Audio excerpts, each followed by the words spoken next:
क्योंकि ये आपस में कनेक्टेड हैं। और कल भी प्रयास करेंगे कि 2 श्लोक करेंगे कि वो आपस में कनेक्टेड हैं। वैसे कल एकादशी है। तो शुरू करते हैं। मृदंग। श्रीमद् भागवतम प्रथम स्कंद 9वां अध्याय 35वां श्लोक। काश भागवतम के हर श्लोक इस प्रकार से गा सकते तो बड़ा आनंद आता है। एटलीस्ट गायन में तो नहीं कोई गाता, तो आप गा लोगे। सपदि सखी वचो निशम्य माध्ये निज परयोर्बलयोरथं निवेश्य वचो निज परयोर्बलयोरथं निवेश्य स्थितवती परसैनिकायुरक्षणा हृतवती पार्थ सखेरतिर्ममास्तु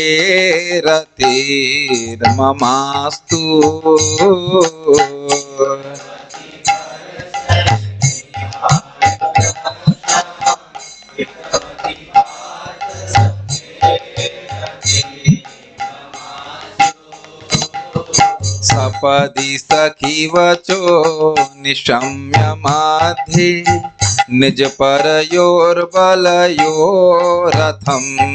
निवेश्य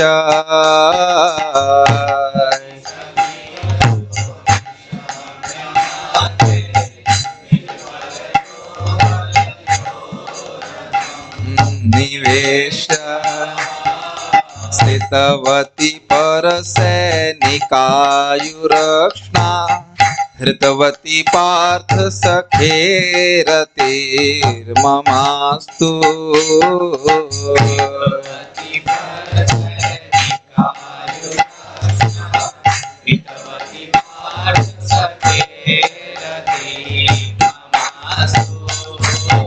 सपदि सखी वचो निशम्य माध्ये निज परयोर्बलयोरथं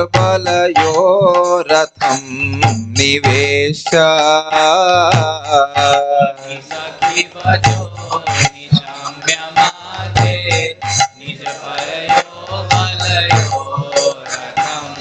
निवेश्य स्थितवती परसैनिकायुरक्षणा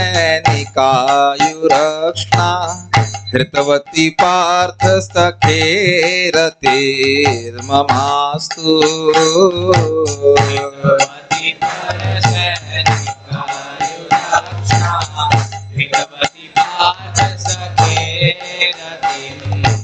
One more time. सपदि सखी वचो निशम्य माध्ये निज परयोर्बलयोरथं निवेश्य सखी वचो निशम्य माध्ये निज परयोर्बलयोरथं निवेश्य स्थितवती परसैनिकायुरक्षणा हृतवती पार्थ सखेरतिर्ममास्तु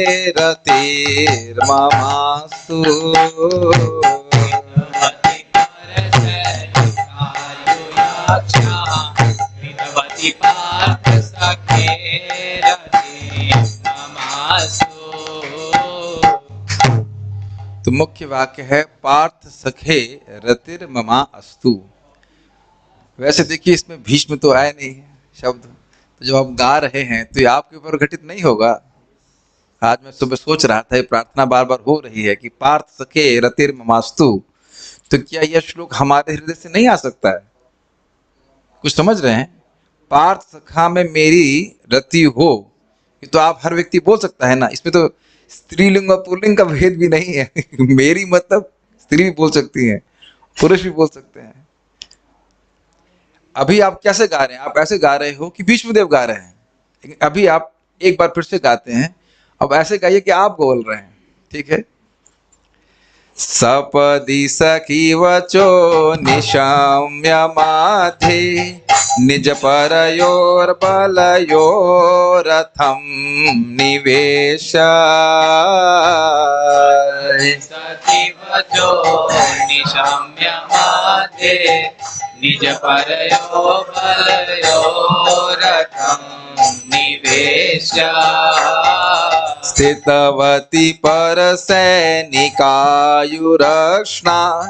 हृतवती पार्थ सखे रतिर्ममास्तु हितवती परसैनिकायुरक्ष्णा हितवती पार्थ सखे रतिं ममास्तु।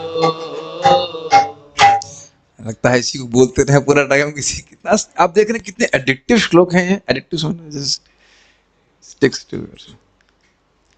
कुछ काव्य देख रहे हैं, सपति सखी वचो स दिख रहा है, स्थितवती हृतवती कुछ दिख रहा है, काव्य की दृष्टि से बहुत सुंदर लग रहा है। चलिए पहले हम इसके अर्थ को देखते हैं। अपने मित्र के आदेश का पालन करते हुए भगवान श्री कृष्ण कुरुक्षेत्र के युद्ध स्थल में अर्जुन तथा दुर्योधन के सैनिकों के बीच में प्रविष्ट हो गए और वहां स्थित होकर उन्होंने अपनी कृपापूर्ण चितवन से विरोधी पक्ष की आयु छीण कर दी। यह सब शत्रु पर उनके दृष्टिपात करने मात्र से ही हो गया। मेरा मन उन कृष्ण में स्थिर हो।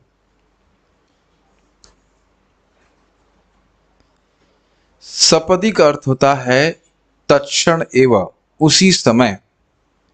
सखी वचन मतलब अपने सखा अर्जुन के वचन को निशम्य अर्थात सुन करके। जैसे ही उन्हें अर्जुन के वचनों को सुना तो क्या किया, मध्य में निज परयोर बलयो रथम निवेश्य। निज मतलब ऐसे जोड़ लीजिए, निज बल परयोर परबल। निज बल मतलब अपनी सेना, यानी अर्जुन की सेना को भगवान अपनी सेना मान रहे थे। वैसे भगवान सबके प्रति सम है, लेकिन देखिए कितना सुंदर सुंदर अर्थ है। निज बल मतलब अपने सेना और परह दूसरों की सेना यानी दुर्योधन की सेना के मध्य में रथम निवेश्य, रथ को निवेशित कर दिया, रथ को स्थित कर दिया। ये भगवत गीता जहां से शुरू होती वहां पहुंच रहे हैं, समझ रहे हैं। जब अर्जुन ने कहा कि दोनों पक्षों को योद्धाओं को मैं देखना चाहता, योद्धा कामान अवस्थितान, किस प्रकार से युद्ध की इच्छा से आए हैं, अवस्थित हुए मैं देखना चाहता हूं, तो हे अच्युत मेरे रथ को बीच में लेके जाइए। जैसे ही बोला वैसे ही भगवान तुरंत रथ को लेके गए।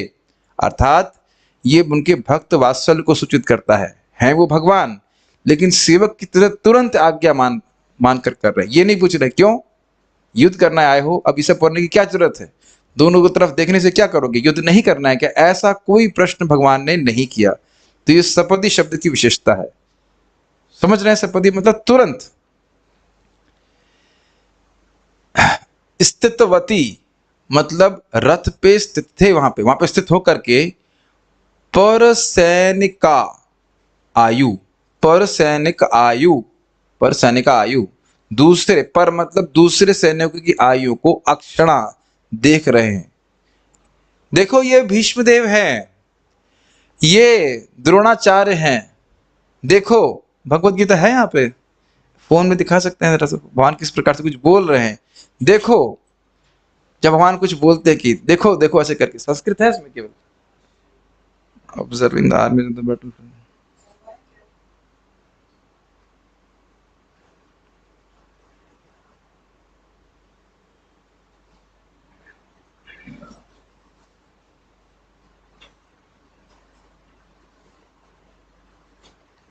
भगवान जब कुछ बोलते हैं तब देखना पड़ेगा।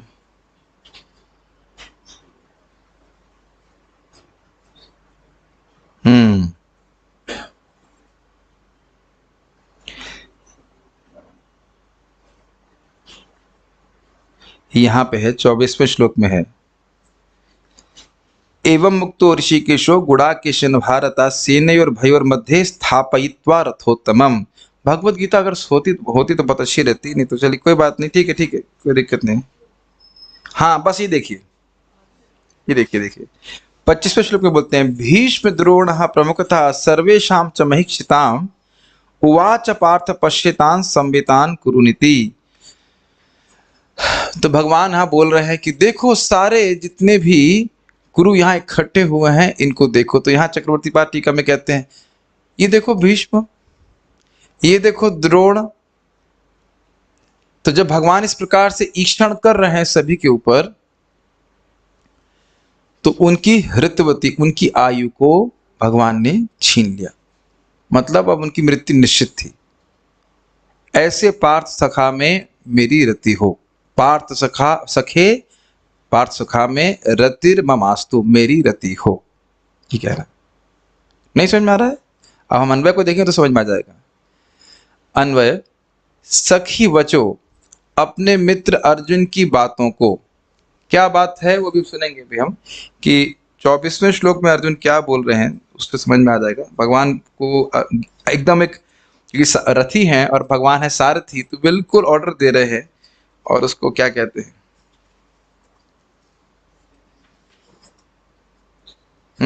अर्जुन उवाच सेनयोर्भयोर्मध्ये रथम स्थाप्य मे च्युता यावदेतानि निरीक्षेऽहं योद्धकामान् अवस्थितान् कैर्मयः सह योद्धव्यम अस्मिन् रणसमुद्र में। दोनों सेनाओं के मध्य में मेरे रथ को अच्युत, हे अच्युत आप स्थापित कर दीजिए। यावदेता निरीक्षेऽहं योद्धकामान् अवस्थितान्, मैं देखना चाहता हूं कि कौन मुझसे युद्ध करने के लिए आए हुए यहाँ पे। कैर मया सह योद्धव्यम अस्मिन् रण समुद्र में, इस रण समुद्र में, इस युद्ध में मुझे किनसे किनसे युद्ध करना है। यह बात सखी वचा पे होगी। सखी वचा मतलब अर्जुन जो कृष्ण के सखा थे, उन्होंने ये वचन बोले। समझ रहे हैं? या पढ़ सकते हैं भगवत गीता के प्रथम अध्याय का 22वां से लेकर के 22 और 23 श्लोक है। योतस्य मानानवेक्षेऽहं य एतत्र समागताः धार्तराष्ट्रस्य दुर्बुद्धेर युद्धे प्रिय चिकीर्षवः। क्या करोगे देख करके? मान लो भगवान कृष्ण पूछे तो कह रहे हैं कि मैं केवल उन लोगों को मुझे उन लोगों को देखने दीजिए जो यहाँ पर धृतराष्ट्र के दुर्बुद्धि पुत्र को प्रसन्न करने की इच्छा से लड़ने के लिए आए हो। तो जैसे ही ये अर्जुन ने बोला कि रथ को स्थापित कर दीजिए, भगवान तुरंत सपदी, हाँ तुरंत, यानी कि सखी वचो निशम्य, अपने मित्र अर्जुन की बातों को सुनकर, कौन सी बात सुनकर? कि मेरे रथ को इन दोनों सेनाओं के मध्य में स्थापित कर दीजिए ताकि मैं दोनों पक्ष के योद्धाओं को देख सकूं। निज परयो बलयोर मध्य, अपनी और शत्रु की सेनाओं के बीच में सपदी, शीघ्र ही, रथम अर्थात रथ को, और निवेश अर्थात लाकर, स्थितवती, स्थित करने वाले, तथा। यहां तक कुछ समझ में आ रहा है या कठिन हो रहा है? मैं समझा पा रहा हूं कि नहीं समझा पा रहा हूं? आप सखी वचन मतलब अपने मित्र की बात, अर्जुन की बात सुनी कि मेरे रथ को आप दोनों सेनाओं के पक्ष में, बीच में, मध्य में आप स्थित कर दीजिए। तो यह सुनकर, जैसे एक सेवक सुनता है तुरंत आज्ञा पालन करता है, वैसे सुन करके निज परयो बलयोर मध्य, ये लाइंस, ये शब्द समझ में आ रहा है? निज मतलब अपने, और पर मतलब शत्रु के, और ये बल मतलब हो गया सेना के मध्य में, सपदी रथम निवेश स्थितवती, दोनों पक्षों की सेनाओं के बीच में तुरंत रथ को ला करके स्थित कर दिया। कहीं भगा नहीं रहे थे, ये भी नहीं कि लाए और लेके चलो चलो चलो ऐसे करके, नहीं, धैर्य से लेके आए। इसके पीछे आप जानते हो कि भगवान अर्जुन के हृदय में अज्ञान को प्रकट करना चाहते थे, उनके हृदय में मोह को उत्पन्न करना चाहते, तो बड़े आराम से बिठा दिया। और ध्यान देना यह होगा कि युद्ध का बिगुल बच चुका है। अगर गीता पढ़े हैं प्रथम अध्याय को, युद्ध का बिगुल बच चुका है, बिगुल भी नहीं कहना चाहिए, क्या कॉन्शियस, क्या कहें, शंखनाद हो चुका है। तो अब तो शस्त्र प्रवृत्त, शस्त्र संपाते, अब तो शस्त्र प्रवृत्त होना चाहिए। लेकिन फिर भी अर्जुन और इतने बड़े रथी थे कि अगर उन्हें हाथ देख के रोका है, तो अब ये नहीं कि कोई व्यक्ति अपने से अस्त्र चलाना शुरू कर देगा। बहुत बड़े व्यक्ति थे, तो वह अर्जुन को लेकर के दोनों सेनाओं के बीच में स्थित कर दिया, एकदम आज्ञाकारी सेवक की तरह। इससे भगवान की भक्त वात्सल्यता सूचित हो रही है। कोई प्रश्न अभी तक आप देखेंगे, अर्जुन को कोई प्रश्न नहीं कर रहे हैं भगवान, क्या जरूरत है, क्यों बोल रहे हो, ऐसा कुछ भी नहीं। पर सैनिक सिद्ध तो हो गए। अब किया क्या भगवान ने? पर सैनिक अर्थात विपक्षी दल के सैनिकों की आयु अर्थात आयु को अक्षणा अपनी दृष्टि से हृतवती, ह्रास शब्द सुना है आपने? ह्रास मतलब कम करना, कम करने वाले, कम करने का मतलब खत्म कर दिया, अभी बच के जाने वाले नहीं हैं। यही चीज आपने पहले भी सुनी थी। जैसे ही माता द्रौपदी के केशव को छुआ था, कच स्पर्श शतायुष, उसी दिन भगवान ने उनकी आयु कम कर दी थी। देखिए, लोग पाप करते हैं, सोचते नहीं कि कुछ क्या हो रहा है, लेकिन सारी भगवान की व्यवस्था है। आज वैसे भी बहुत ठंडा है ना। ऐसे पार्थ सखा में, पार्थ सखे अर्थात अर्जुन के मित्र भगवान श्री कृष्ण में मम रति अस्तु, मेरी रति हो। अभी विचार करना चाहिए कि इस प्रकार के दृश्य को क्यों स्मरण कर रहे हैं। एक बात बड़ी स्पष्ट स्फुटित है, प्रकट है कि हैं वो श्री भगवान, अनंत कोटि ब्रह्मांड के नायक है, लेकिन अपने भक्त अर्जुन के प्रेम के इतने वशीभूत हैं कि जो अर्जुन कह रहे हैं वो करने के लिए तैयार है। तो ऐसे प्रेमी भगवान से प्रेम क्यों नहीं करना चाहेगा? नहीं समझ में आ रहा है? अब प्रश्न बनेगा ना कि इस प्रकार से भगवान ने किया, तो ऐसे भगवान में रति की अपेक्षा क्यों कर रहे हैं, रति की प्रार्थना क्यों कर रहे हैं? क्योंकि भगवान का प्रेम प्रस्तुत हो रहा है। अर्जुन भी भगवान के प्रति समर्पित है, तो ये यथा माम प्रपद्यन्ते, भगवान के वचन के अनुसार भगवान भी किसी भी प्रकार से सेवा करने के लिए प्रस्तुत है अर्जुन की। कुछ सराहना कर पा रहे हैं इस बात की? ठीक है। सारार्थ दर्शनी। और उन्होंने तत्क्षण अर्जुन के आदेश का पालन किया। एक बात यहां पे रह जाती है कि और का मतलब, अगर आप लिंक देखेंगे तो पिछले श्लोक को जरूर देखना होगा। पिछले श्लोक में हमने सुना क्या था, और हम लोग स्वाभाविक रूप से भूल भी जाते हैं कि युधितुर गरो, हाँ, उनके जो बाल थे वह धूल धूसरित हो गए थे और पसीने से उनका मुख अलंकृत था। बहुत परिश्रम भगवान कर रहे थे, और उनका बाण जो है, बाणों से उनका जो कवच था वो शत विशत था, उधर उनका ध्यान नहीं था। ऐसे कृष्ण में मेरी मति हो। तो एक बात तो ये सुनी थी उन्होंने, और तो युद्ध के समय की बात थी। और उसके बाद वो कह रहे हैं कि उस दृष्टि को स्मरण कर रहे हैं जो युद्ध शुरू होने से पहले हुआ था। तो उसको थोड़ा लिंक समझना होगा कि एक दृश्य उनके मन में आ रहा है जब युद्ध हो रहा था, कि वो बाण मार रहे हैं और फिर पीछे जा रहे हैं, बैक कह सकते हैं, फॉरवर्ड बैकवर्ड होता है ना वीडियो में, तो बैकवर्ड करके पीछे जा रहे हैं जब युद्ध नहीं हुआ था, युद्ध शुरू होने वाला था, तब जो दृश्य था वह उनके मन में उभर रहा है। और उन्होंने तत्क्षण अर्जुन के आदेश का पालन किया, अर्थात इससे कृष्ण का भक्त वात्सल्य सूचित हो रहा है। सेनयोरुभयोर मध्ये रथम स्थाप्य मेच्युत यावदेतानि निरीक्षेऽहं योधकामान् अवस्थितान्। बहुत सुंदर है, प्रपात का टीका बड़ा सुंदर श्लोक पे। तो ये क्यों कोट कर रहे हैं? ये बताने के लिए कि अर्जुन ने भगवान श्री कृष्ण को क्या कहा। अर्जुन ने कहा, हे अच्युत, कृपा करके मेरा रथ दोनों सेनाओं के बीच में ले चलें, जिससे मैं यहाँ युद्ध की अभिलाषा रखने वालों को और शास्त्रों की इस महान परीक्षा में जिनसे मुझे संघर्ष करना है उन्हें देख सकूं। श्रील प्रभुपाद जी इसके तात्पर्य में कहते हैं कि भगवान ने को अच्युत क्यों कह रहे हैं? कह रहे यद्यपि वह अपने भक्त का सारथी पद स्वीकार करते हैं, फिर भी उससे उनकी जो भगवान की सत्ता है, भगवान की जो पद है, भगवत पद है, वह अक्षुण्ण रहता, मतलब कभी नष्ट नहीं होता। जैसे अगर आप सुन चुके उदाहरण को कई बार कि अगर गरुड़ जी मेरू पर्वत की नीचे बैठे हो और कौवा मेरू पर्वत के ऊपर बैठा हो, तो कौन श्रेष्ठ है? गरुड़ जी। तो गरुड़ जी की स्थिति उनकी पोजीशन पर निर्भर नहीं करती। तो यद्यपि वह भगवान अपने भक्त के प्रेम के कारण उसके सारथी बने हैं, लेकिन फिर भी वह भगवान की स्थिति में ही रहते हैं। बहुत सुंदर। तो वही कहना कि प्रत्येक स्थिति में वह इंद्रियों के स्वामी हैं। बहुत सुंदर बात है।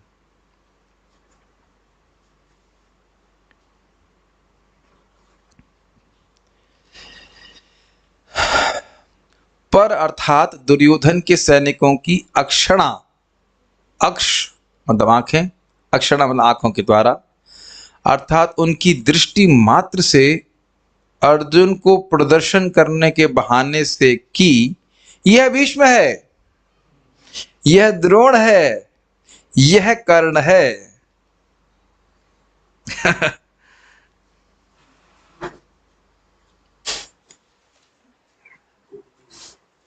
देखिए भगवत गीता में लिखा हुआ है, भीष्म द्रोण प्रमुखतः सर्वेषां च महिक्षिताम् उवाच पार्थ पश्यतान संवितान कुरुनीति।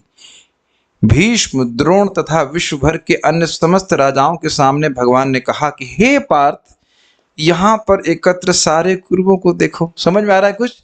देखो द्रोण को देखो। वैसे आप ये भी जानते हैं कि इसका आशय यह था कि अर्जुन के हृदय में मोह उत्पन्न करें। देखो द्रोणाचार्य को, समझ गए? वो जान रहे कि अर्जुन का हृदय वैसे ही कोमल है। ये समझ लेना होगा कि शुद्ध भक्त लोग हमेशा कृतज्ञ रहते हैं। छोटी से छोटी सेवा की भी जाए, कोई भी उपकार करते तो हमेशा याद रखते हैं। तो जब बता रहे हैं देखो द्रोणाचार्य को, अर्जुन को, और हृदय में अज्ञान प्रकट कर रहे हैं। द्रोणाचार्य, ओह इन्होंने तो मुझे सब कुछ सिखाया है, बाण विद्या सिखाई इत्यादि इत्यादि। देखो भीष्म को। अर्जुन ने भगवान कृष्ण को रथ स्थापित करने के लिए बोला था, ये नहीं बोला था कि आप दिखाइए सबको। कुछ रहस्य देख रहे हैं कि नहीं देख रहे हैं आप? बहुत रहस्य में बात है। ये बोले कि मेरे रथ को स्थापित कर दीजिए, मैं देखूंगा। तो देखने के लिए क्या अर्जुन को कुछ बोलने की जरूरत है? बहुत गुह्य है भगवत गीता। आपने कभी सोचा इस तरह से कि अर्जुन ने केवल ये बोला कि रथ को स्थापित कर दीजिए? यह तो नहीं बोल रहा है कि मेरे को दिखाओ सबको, पहले मैं देखूंगा। देखने में समर्थ नहीं थे वो। लेकिन भगवान यहां बोल रहे हैं पश्यतान, देखो, एकतान, देखो देखो। तो वही चक्रवर्ती बात कह रहे हैं कि बहाने से, दिखाने के बहाने से कि यह भीष्म है, यह द्रोण है, यह कर्ण है, ऐसे दिखाया। तो भगवान जैसे जैसे उनको देख रहे हैं तो दो काम हो रहे हैं। एक तो अर्जुन के हृदय में मोह उत्पन्न कर रहे हैं, वो आप अगले श्लोक में देखेंगे। और हृतवती अर्थात भगवान ने उनके प्राण हर लिए, परंतु यह प्रदर्शित करता है कि भगवान ने उनके प्रारब्ध कर्म का हरण कर लिया, क्योंकि आगे भीष्मदेव के द्वारा यह कहा जाएगा कि यमिह निरक्ष्य हता कतः स्वरूपम। जिन्होंने उन्हें कुरुक्षेत्र युद्ध भूमि में देखा था, उन्होंने मृत्यु के उपरांत अपने मूल स्वरूप प्राप्त कर लिए। ये बहुत बड़ी बात है। देखिए बहुत गंभीरता से सुनना होगा इसको। यद्यपि यहाँ लिखा है कि स्वपर निज परयो, लिखा है ना यहाँ पे, तो ऐसा लग रहा है कि भगवान अपनी सेना की रक्षा कर रहे हैं और दूसरे पे कृपा नहीं कर रहे हैं, लेकिन एक्चुअली ऐसा है नहीं। प्रभुपाद को बड़े स्पष्ट रूप से समझाएंगे कि भगवान की व्यवस्था, जैसे भी हम आगे सुनेंगे भी, भगवान की व्यवस्था थी कि कोई भी व्यक्ति कुरुक्षेत्र में मरेगा तो उसे भगवान का दर्शन प्राप्त होगा। तो कहेंगे ऐसे कैसे? भगवान तो किसी अर्जुन के संग किसी और अवस्था में हो सकते हैं। अवस्था मतलब और किसी युद्ध के क्षेत्र में हो सकते हैं, लेकिन नहीं, भगवान ने ऐसी व्यवस्था करी थी कि व्यक्ति कोई भी कुरुक्षेत्र में मरेगा तो उसे उनका दर्शन प्राप्त होगा, और जिसको अंत में भगवान का दर्शन प्राप्त होगा तो भगवान के ही पास जाएगा ना। तो ऐसा नहीं सोचना चाहिए कि यहाँ पे जो आप देखिए श्लोक सीधे सुनेंगे तो क्या लगेगा, अरे भगवान द्वेष कर रहे हैं और सबकी आयु को छीण कर रहे हैं। हाँ, आयु तो छीण कर रहे हैं। अरे मान लीजिए हमारी ही आयु लिखी हो 100 साल हमारे चार्ट के हिसाब से, वटेवर, और भगवान के नहीं तुम 2 साल में मर जाओ, बस मेरे पास आ जाओ, तो कोई दिक्कत है? हम नहीं बोल रहे हैं, लेकिन अगर होगा तो शायद कठिनाई होगी। हाँ तो ठीक है, यहीं रहिए वृंदावन में, कोई दिक्कत नहीं। अब वृंदावन जो नहीं आओ भी उधर नहीं बोल रहे, बट पॉइंट इज दैट कि ये भगवान की कृपा ही तो थी। नहीं तो वो लोग प्रैक्टिकली देखिए, कोई बिना भजन के अगर वैकुंठ चला जा रहा है तो ये कृपा है कि नहीं, बताइए। जो मरने मारने के लिए आए थे वो कोई बैठ के माला तो नहीं जप रहे थे, ऐसे तो कोई हम प्रमाण नहीं देख रहे। दुर्योधन तो स्पेशली हरे कृष्णा नहीं कर रहा होगा। सोचने वाली बात है।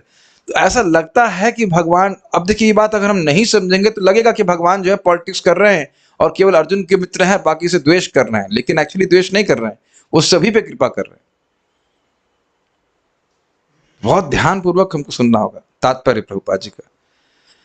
भगवत गीता एक प्रथम अध्याय के 21 से लेकर 25 में अर्जुन ने अच्युत भगवान श्री कृष्ण को आज्ञा दी कि वे उसके रथ को सैनिकों के व्यूह के बीच में ले चले। इसको हम पढ़ चुके हैं इसको भी। उसने उन्हें आज्ञा दी कि वे वहां तब तक ठहरे हैं जब तक वह युद्ध में आए हुए उन शत्रुओं का निरीक्षण पूरा ना कर लें जिनसे उसे लड़ना था। अभी हमने पढ़ा, उसको बोल दिया।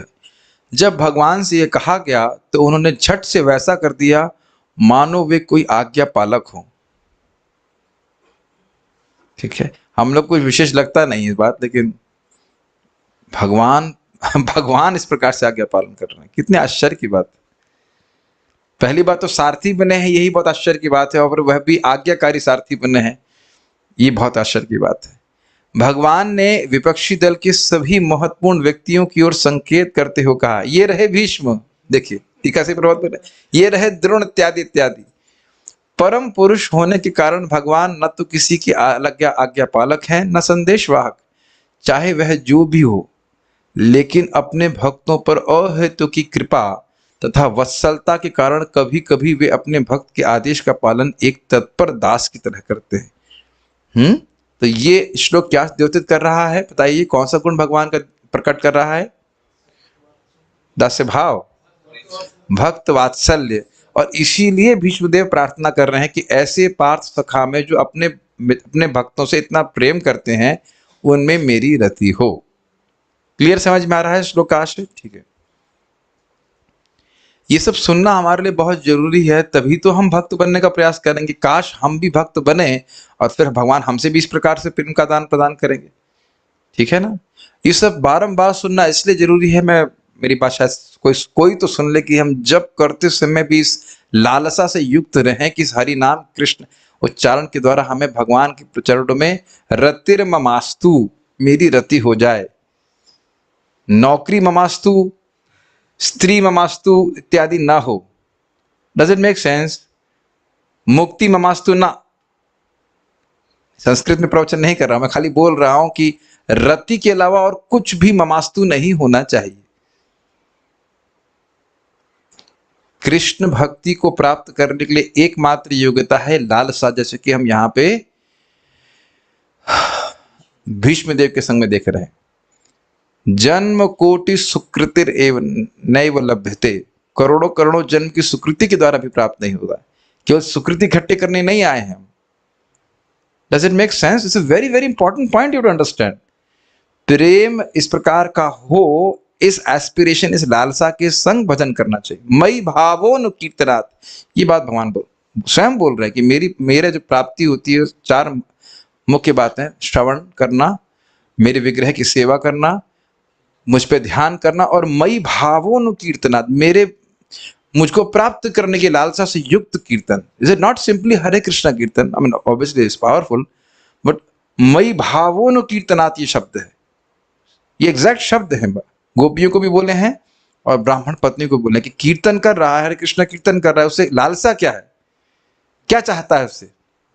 तो भगवान में प्रेम हो, प्रेम है तो भगवान दर्शन तो प्राप्त हो ही जाएगा। प्रेमांजन तुरे, तब जानते हैं इस बात का। ये चीज मेरे ख्याल से सब लोग समझ रहे होंगे, और इससे कोई फर्क नहीं पड़ता कि आप कौन सी आश्रम में है, इसका कोई मतलब नहीं है। भक्ति आश्रम डिपेंडेंट नहीं है। भीष्मदेव तो अब कौन से आश्रम में कहना मुश्किल है कि ब्रह्मचारी में, गृहस्थ में तो नहीं है, लेकिन ब्रह्मस्थ है या क्या है पता नहीं, क्या कहा जा सकता है, मुश्किल है। क्या ब्रह्मचारी मानेंगे? ब्रह्मचारी होते हुए पूरा मैनेजमेंट में लगे हुए भी व्यक्ति इस प्रकार की लालसा कर सकता है। केवल बाबा जी बन के ही हम लालसा नहीं कर सकते। प्रमाण देख रहे हैं कि नहीं आप? Does it make sense?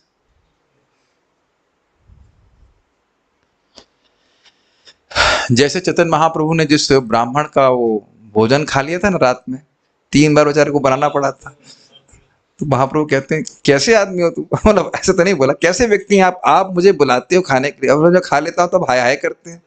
फिर बाद में बोलते हैं कि तुमने कई जन्मों से मेरे प्रति प्रेम प्राप्ति के लिए प्रयास किया है। You have cultivated love for me for many life times, now I am before you. Make sense? ठीक है। तो उसमें केवल रति ममास्तु ही होना चाहिए, बाकी को और कुछ फिलिंग द ब्लैंक्स नहीं होना चाहिए। यह तभी संभव है जब भगवान तथा उनके भक्तों के हम कुछ मिस कर गए। अपने भक्त के आदेश का पालन करते हुए वे उसी प्रकार प्रसन्न होते हैं जिस प्रकार पिता अपने नन्हे बालक के आदेश को पूरा करने से प्रसन्न होता है। आप मंदिर में भी देखेंगे, छोटा बच्चा है, भगवान का दर्शन नहीं कर पा रहा है, तो दर्शन करना चाहता है तो पिता उठा लेता है, कभी कभी अपने कंधे पे उठा लेता है कि नहीं? और उसके जो पांव हैं उसके छाती पे टकराते हैं, उसे बड़ी प्रसन्नता होती है, कोई दिक्कत नहीं होती। कभी आपने देखा है मंदिर में भक्त पिता प्रणाम कर रहा है, बच्चा उनकी पीठ पर चढ़ जाता है? देखा होगा आपने, है कि नहीं? तो उन्हें कोई, अच्छा आप कभी ट्राई कीजिए। नहीं, ये सब नहीं करना, ट्राई नहीं करना, तुरंत गुस्सा हो जाएगा नहीं व्यक्ति, लेकिन बच्चा करता है तो बहुत सुख मिलता है उसको। तो उस आशय को आप समझ ही गए।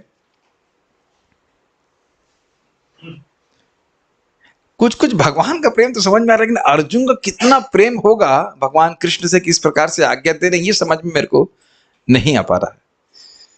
ये मैं समझ बिल्कुल नहीं पा रहा हूँ कि नारद जी जो है किस प्रकार से वो भगवान के पास जाते हैं और वहां भगवान उनके चरण धोते हैं। It is too much, is it not? लेकिन एकदम उफान मारता हुआ प्रेम है जिस कारण से वो भूल जाते हैं कि ये भगवान है और ये तो मेरे मित्र है। ऐसे मैं आज तक इस बात को समझ नहीं पाया कि एक साथ कैसे बैलेंस करते हैं कि भगवान भी है और मित्र भी है, या भूल जाते हैं कि भगवान है। भूल तो सकते नहीं है ये कि भगवान है, बहुत मुश्किल है। द्वारका के भक्त लोग दोनों चीजें याद रखते हैं कि भगवान भी है और मित्र भी है। मैं इसको ऐसे समझता हूं कि हमको पता है कि हम आत्मा है, लेकिन फिर भी मानते रहते हैं कि हम शरीर है माया के कारण। तो ऐसे मेरे समझने का स्टाइल यही है, समझ पा रहा हूं इस प्रकार से कि वो मान रहे हैं कि भगवान, लेकिन प्रेम के कारण बस यही मानते हैं कि मेरे मित्र है। कितना स्वीट होगा अर्जुन के प्रेम को भी आप विचार करें तो बहुत स्वीटनेस है, बहुत स्वीटनेस है। यह तभी संभव है जब भगवान तथा उनके भक्तों के मध्य शुद्ध दिव्य प्रेम हो, और भीष्म देव इस तत्व से अवगत थे, इसलिए उन्होंने भगवान को पार्थ सखे कहकर संबोधित किया। देखिए बारंबार ये बात आ रही है कि कृष्ण से रति की प्रार्थना कर रहे हैं, और इस कारण से ऐसा वो शब्द इस्तेमाल कर रहे हैं कि भगवान की कृपा भी उनके ऊपर हो। कृष्णा प्रभु आप वृद्ध हो गए हैं क्या? या मुझे तो जैसे देखने में लग रहा है कि आपका मन कहीं और है। ट्यूबवेल पे तो नहीं मना आप? किसके बारे में बात कर रहे हैं? किसकी प्रार्थना चल रही है यहाँ पे? बीच में से तो चलिए इतना तो याद है, ठीक है। भगवान ने अपनी कृपा पूर्ण चितवन से, चितवन मतलब आंखों से, विपक्षियों की आयु छीन कर दी।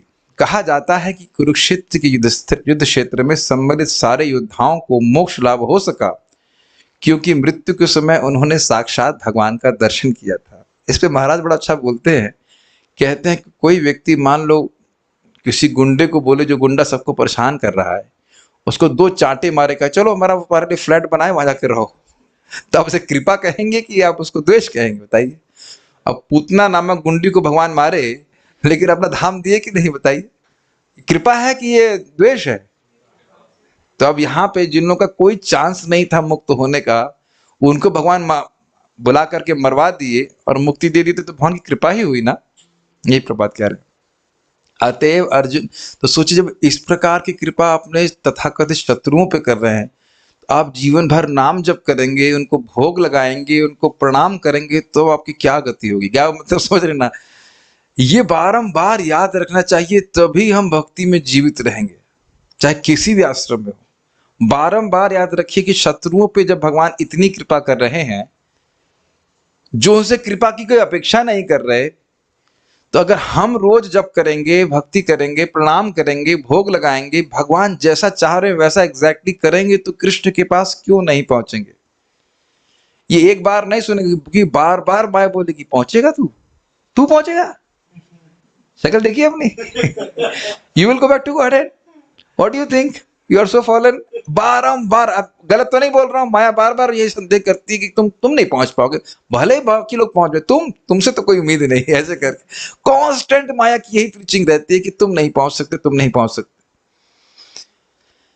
लेकिन सहज श्रद्धा रख करके कि कृष्ण हमारे स्वामी हैं और हमारी हर सेवा के प्रति वो शाश्वत रूप से कृतज्ञ हैं। मैं फिर से इसी पॉइंट बोलना चाहता हूं। ठाकुर जी कहते हैं कि जिसने, अर्जुन को ही कहते हैं शब्द, कि जिसने अर्जुन मेरा नाम कभी भी कैसे भी कहीं पे भी लिया है, उसके नाम को मैं कभी नहीं भूल सकता। इतने कृतज्ञ हैं कृष्ण। हम लोग कई बार इसको बोल चुके हैं।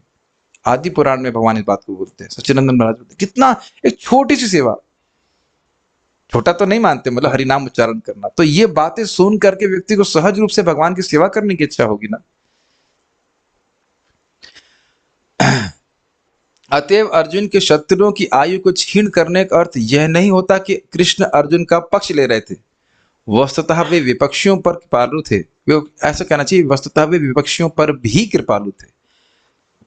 अच्छा, ये मत सोचिएगा खाली विपक्ष के सेना के लोग ही भगवान के पास जा रहे हैं, इधर की सेना वाले भी सब जा रहे हैं। जो मतलब पांडवों के पक्ष में जो मर रहे हैं, उनको भी भगवान का दर्शन हो रहा है, वह भी जा। क्योंकि यदि वे सामान्य तौर पर घर में मरे होते तो उन्हें मोक्ष लाभ ना हुआ होता। अब यहां तो हम बोल के ही मानेंगे, बड़ा एनकरेजिंग बात है। ये मथुरा महात्म्य में लिखा हुआ है कि जो व्यक्ति वृंदावन में शरीर छोड़ता है तो भगवान के वैकुंठ के पार्षद घूमते रहते हैं। कौन मर रहा है आज, और उसे भगवान के पास लेके जाते हैं। वैकुंठ के पार्षद जो लिखा है उसको यथावत बोल रहे हैं, ज्यादा प्रश्न मत करिए, लेकिन एज इट इज लिखा है यहाँ पे। आप महात्मा शिला रूपा गोस्वामी कृत महात्म का पढ़ लीजिएगा। जब मेरी नानी शरीर छोड़ने वाली थी तब मैं एकदम पता नहीं कैसे एकदम से वो सारे सब श्लोक सामने आ गए, तुरंत मामा जी को भेज दिए। 8 घंटा ट्रैवल करके हॉस्पिस में एकदम घुसते ही शरीर त्यागी। नॉट दरवाजा खोला मैंने, उसे हॉस्पिस से घुसी, पानी पिलाया, जैसे ही मैंने दरवाजा खोला तो सोचिए कि उनका वैसे दीक्षा भी नहीं हुआ था, ऐसे फॉर्मल दीक्षा नहीं होती, हरे कृष्ण मंत्र जप करती थी, भक्ति कर रही थी, और अपराध किसी का नहीं, सिंपल जप करने वाला व्यक्ति भगवान पार कर देते हैं उसको। तो मैं खाली बोल रहा हूं इस बात को कि ये कुरुक्षेत्र में हुआ, वहां भगवान उपस्थित थे, तो क्या यहाँ वृंदावन में तो भगवान हमेशा ही उपस्थित रहते हैं। सुना, नित्यदा हरि शब्द आता है भागवत में, हमेशा ही विद्यमान रहते हैं। भले ही हमको प्रत्यक्ष अनुभव नहीं हो रहा, लेकिन कितने भक्त अभी 5-4-5 दिन में जितने भी गेस्ट आए सब बोलते हैं हमको घर जाने का मन नहीं कर रहा है, बिकॉज हमको लगे या ना लगे भगवान का प्रत्यक्ष संपर्क हमको प्राप्त हो रहा है। प्रभुपाद जी इसको तात्पर्य में बोलते हैं। जैसे आप देखो, बाह्य दृष्टि से हमको नहीं समझ में आएगा कि युद्ध हो रहा है तो कौन कितने लोग भगवान के पास जा रहे हैं। तो भगवान की कृपा तो हमें इस प्रकार से, जब आचार्यों की तात्पर्य पढ़ेंगे, प्रभुपाद जी की तात्पर्य पढ़ रहे हैं, तब हमको समझ में आती है। यहां उन्हें मृत्यु के समय भगवान के दर्शन करने का तथा भौतिक जीवन से मुक्ति पाने का अवसर मिला था। तो ये शिक्षा अन्य लोगों के लिए भी है। प्रभुपाद जी इस बात को बोलते हैं। बहुत से लोग वृंदावन आने के लिए मना करते हैं, लेकिन प्रभुपाद जी स्पष्ट तात्पर्य में लिखते हैं कि कृष्ण बलराम मंदिर इसीलिए खोला गया है ताकि जो 50 साल के बाद अपना वृद्धावस्था को सफल करना चाहते हैं वो वृंदावन में आकर के कृष्ण भावना का अनुशीलन करें। ऑब्वियसली सबको मंदिर में तो एंट्रेंस नहीं मिल सकता है, और आप रह नहीं सकते, आसपास रह करके मंदिर के संरक्षण में भक्ति करें, भक्तों के संग में रहें, और बस आखिरी जन्म बना लीजिए, यहां से मत जाइए। क्या लगता है आपको? गुड आइडिया जी, अब जाइए मत। ठीक है, यही रही। उस दिन भी हम देखे थे ना कैसे एक भक्त मंगल आरती आते समय शरीर छूट गया। कुछ महीनों पहले की बात है, कितना सुंदर मृत्यु, कोई सेवा लेने की जरूरत नहीं, कुछ नहीं, मंगल आरती आते समय शरीर छूट गया। तो प्रभुपाद समाधि में गया दोस्तों। अतएव भगवान सर्व मंगलमय हैं और वे जो कुछ करते हैं वह सबों की भलाई के लिए होता है। इसलिए जो भी भगवान का नाम उच्चारण कर रहा है, भगवान के संपर्क में आ रहा है, उसकी दुर्गति हो ही नहीं सकती, इम्पॉसिबल, हो ही नहीं सकती, हो ही नहीं सकती। ऊपर ऊपर से यह सब उनके घनिष्ठ मित्र अर्जुन की विजय के लिए प्रतीत हो रहा था, लेकिन वास्तविक रूप से वे अर्जुन के शत्रुओं की भलाई के लिए था। कितनी दूर की सोच भगवान की है। ठीक है, समझ में आ रहा है ये बातें सब? हाँ, ऐसे हैं भगवान के दिव्य कार्यकलाप, और जो भी इन्हें समझता है वह भी इस भौतिक शरीर का त्याग करने के पश्चात मोक्ष प्राप्त करता है। क्या श्लोक है? जन्म कर्मा च मे दिव्यम एवं यो वेति तत्त्वतः त्यक्त्वा देहं पुनर्जन्म नैति मामेति सुअर्जुना। तो कभी भी अगर आपको सोचे कि हम शिक्षित हुए कि नहीं, तो बस इस श्लोक में कितना शिक्षित हुए ये समझ लीजिए। क्या आज हम भगवान के दिव्य कार्यकलाप के बारे में समझ रहे हैं? हाँ, बाह्य रूप से लग रहा है कि वो युद्ध करा रहे हैं, बाह्य रूप से लग रहा है कि शत्रु और मित्र देख रहे हैं, लेकिन वास्तविक रूप से क्या है? वह सभी का हित कर रहे हैं और सभी को अपने धाम भेजने की व्यवस्था कर रहे हैं। तो इस तरह से भगवान की लीलाओं का चिंतन, स्मरण, श्रवण हमें करना चाहिए, तो निश्चित हम भगवान की प्राप्ति करें, जिसे लिखा। इसीलिए प्रभुपाद के सबसे महत्वपूर्ण श्लोक है ये भगवद गीता का, जन्म कर्म च मे दिव्यम एवं यो वेति तत्त्वतः त्यक्त्वा देहं पुनर्जन्म नैति मामेति सुअर्जुन। और बारंबार समझना चाहिए भाई, जगत में भी कोई वस्तु नहीं समझ में आती है तो हम अगर उसका महत्व को समझते हैं तो बार बार समझते हैं, ये चीज है। और देखिए ना, भगवान ने कितना सुंदर व्यवस्था किया हुआ है कि सभी भक्त लोग अपने घर में बैठ के भी भगवान के बारे में सुन सकते हैं। स्थाने स्थितः श्रुतिगताम तनुवांग मनो भी, ये सब भगवान की ही तो कृपा है कि नहीं? तो इसलिए इसका लाभ उठाना चाहिए और भगवान के पास पहुंच जाना चाहिए। प्रभुपाद जी लिखते हैं, कंस को केवल ये पता था कि विष्णु को मार नहीं सकते, वो मुक्त हो गया उसकी वजह से। इतना ज्ञान था कि भगवान विष्णु मारे नहीं जा सकते। दशम स्कंद के तात्पर्य में देखेंगे 10 साल के बाद, आप पहले भी पढ़ सकते हैं जब वहां पहुंचेंगे। मुझे घबराहट और चीज नहीं, मुझे घबराहट इससे हो रही कि 5वां स्कंद कैसे पढ़ाऊंगा जहाँ सृष्टि का वर्णन है। मैं सोच रहा हूँ उसको स्किप कर दूंगा यही समझ में नहीं। देखेंगे भगवान क्या चाहते हैं, कुछ सामर्थ्य देंगे। भगवान किसी भी हालत में कोई गलत कार्य नहीं करते, क्योंकि वे परम पूर्ण हैं और सर्वदा सबों के लिए मंगलमय है। ये बहुत अच्छी बात है। देखिए हमारे जीवन में भी बहुत सारी कठिनाई आ सकती है, लेकिन उसके पीछे क्या आशा है, किस वजह से भगवान कर रहे हैं, वह हम समझ नहीं सकते। लेकिन ये बात ध्यान रखिएगा कि भक्ति करना कभी मत छोड़िए। आज हम नहीं समझ पा रहे हैं कि क्यों कठिनाई आ रही है, लेकिन कुछ भगवान का बहुत सुंदर प्रयोजन है जिसकी वजह से आपको उस परिस्थिति में डाल रहे हैं। उसके जो भी आवश्यक है करना है, मान लो बुखार आ गया तो दवा खानी इत्यादि इत्यादि, लेकिन भक्ति करना मत छोड़िए। हम अपनी बुद्धि से भगवान की बुद्धि को कभी नहीं समझ सकते, जैसा कि यहाँ पे हम देख रहे हैं। अगला श्लोक देखते हैं। समझ में आ गया कोई बात? ठीक है, मृदंग उठाइए, इसको भी गाएंगे। क्या नहीं, गाना नहीं है इसको। व्यवहित प्रतनामुखम निरीक्ष स्वजनवधाद् विमुखस्य दोष बुद्ध्या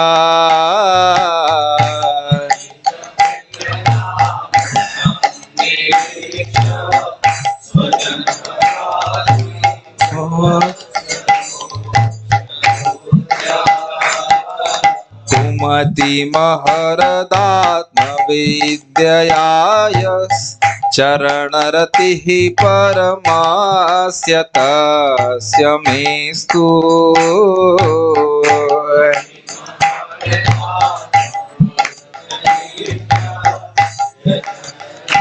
परमास्य तस्य मेस्तु व्यवहित प्रतनामुखम निरीक्ष स्वजनवधाद् विमुखस्य दोष बुद्ध्या व्यवहित प्रतनामुखम निरीक्ष स्वजनवधाद् विमुखस्य दोष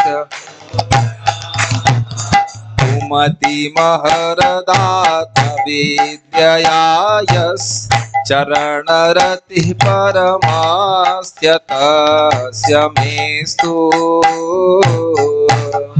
अद्ययायश्चरणरतिः परमास्य तस्य मेस्तु व्यवहित प्रतनामुखम निरीक्ष स्वजनवधाद् विमुखस्य दोष बुद्ध्या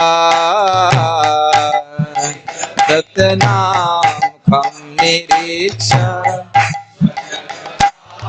विमुखस्य दोष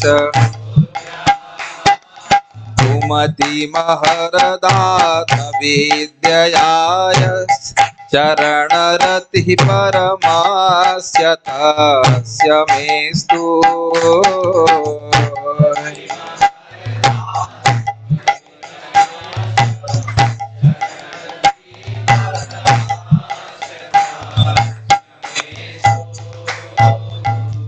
स्टार्टर की तरह सब नींद भाग जाती है। ठीक है, श्लोक का अर्थ देखते हैं। अनुवाद। जब युद्ध क्षेत्र में अर्जुन अपने समक्ष सैनिकों तथा सेनापतियों को देखकर अज्ञान से कलुषित हो रहा लग रहा था, तो भगवान ने उसके अज्ञान को दिव्य ज्ञान प्रदान करके समूल नष्ट कर दिया। उनके चरण कमल सदैव मेरे आकर्षण के लक्ष्य बने रहें। संस्कृत देखिए। व्यवहित अर्थात दूर में स्थित जो व्यूह रचना थी, किसकी? प्रतना। प्रतना अर्थात सेना की। प्रतना मुखम निरीक्ष्य, सेना के मुख को देख करके। अब सेना के मुख को देखने का आशय यह है कि सेना के अग्रभाग पे जो भीष्म द्रोण आदि सेनापति खड़े थे उनको देख करके प्रभुपाद इस पर कटाक्ष करते हैं कि आजकल के जो सेनापति हैं वो कभी सेना के मुख पे नहीं जाते। कटाक्ष करने की परंपरा आ रही है, तो उसमें हम अगर कुछ एकाध दो कटाक्ष कर लेते तो बुरा मत मानिएगा, लेकिन यहाँ पे लिखा है व्यवहित प्रतनामुखम निरीक्ष्य, कि जो सेना थी अर्थात कौरवों की सेना जो दूर स्थित थी, व्यवहित मतलब दूर थी, और मतलब रचना थी अच्छे से, पांडवों की रचना थोड़ा ना देख रहे थे वो, ध्यान देना होगा, पांडवों की रचना अर्जुन नहीं देख रहे थे, कौरवों की रचना देख रहे थे। पांडवों की रचना देखकर क्या उनको मोह उत्पन्न होगा? वो है द्रोण, द्रोण, भीष्म आदि। कर्ण से तो खैर बहुत प्रेम नहीं, लेकिन फिर भी हाँ कर्ण मान ली, कर्ण नहीं था, कर्ण नहीं था, देखिए गलती हो जाएगी, कर्ण नहीं था वहां पे उस समय। जब तक ये बात तय हुई थी, जब तक भीष्म पितामह जिंदा रहेंगे, सेनापति रहेंगे, तब तक कर्ण युद्ध नहीं करने वाला था। तो कर्ण हॉलीडे पे था, बैकअप में था बैकअप फाइटर, क्योंकि आपस में झगड़ा था कर्ण उनके आगे अंडर में सेवा नहीं करना चाह रहा था भीष्म पितामह। एक्चुअली ये प्रश्न अच्छा किया उनने कि युद्ध से पहले भीष्म देव ने कहा, भाई देखो बड़ी रोचक बात है, विनोदपूर्ण, इस दुनिया में हर व्यक्ति सामने वाले से अपने को अधिक बुद्धिमान मानता है। तो बड़ा रोचक है ये, कह रहे इसलिए अगर युद्ध करना चाहते हैं तो आपको नायक चुनना पड़ेगा, ताकि यद्यपि कोई दूसरा व्यक्ति अपने को अधिक बुद्धिमान मान रहा है, फिर भी उसको सेना नायक की बात माननी पड़े। तो वहां पे बात हुई कौन होगा, तो कर्ण कहता मैं अकेले युद्ध में हरा दूंगा ऐसे करके। तो फिर भीष्मदेव जो है डांट लगाते हैं उसको, तो फिर कहता है जब तक ये भीष्मदेव मरेगा नहीं तब तक मैं युद्ध नहीं करूंगा, ऐसे कर्ण बोला।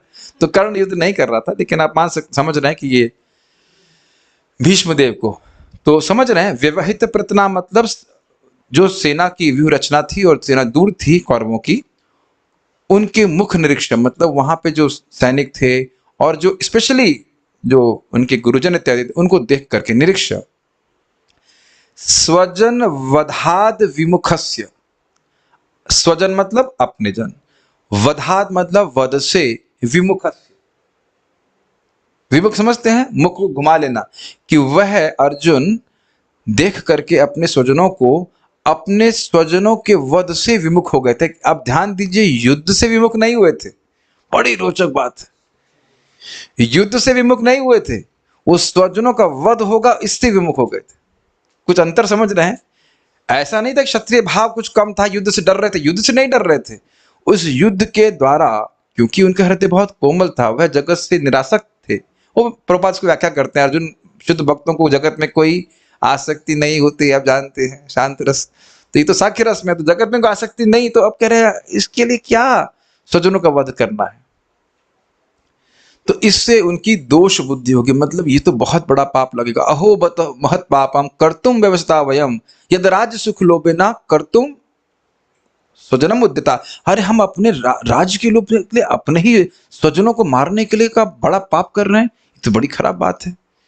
तो दोष बुद्धि होगी, दोष बुद्धि समझ ये गलत है, हमें नहीं करना चाहिए। और यहां तक कि भगवान पे आक्षेप कर रहे थे कि आप सारथी बनकर हमें युद्ध में प्रवृत्त करा रहे हैं,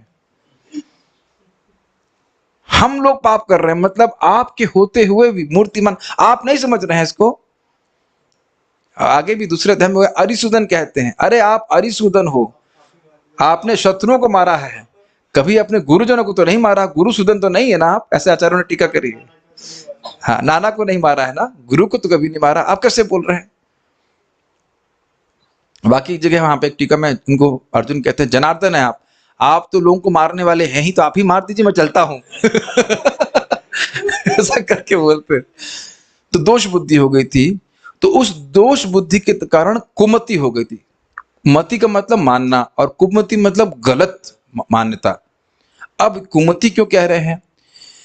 देखिए, अर्जुन है भगवान के पार्षद, उनका संबंध, उनकी आसक्ति भगवान में होनी चाहिए, जो भगवान चाहते हैं उसको करने में उनकी वही प्राथमिकता होनी, प्राथमिकता भी नहीं, बस वही करना है जो कृष्ण चाहते हैं। और भगवत गीता को सुनकर अर्जुन ने यही किया भी, करिष्ये वचनम तवा, ये भी नहीं बोले कि मैं युद्ध करूंगा, कह रहे हैं करिष्ये वचनम तवा, अगर आप बोलोगे युद्ध करो तो युद्ध करूंगा, अगर आप बोलोगे कि युद्ध मत करो तो मैं युद्ध नहीं करूंगा।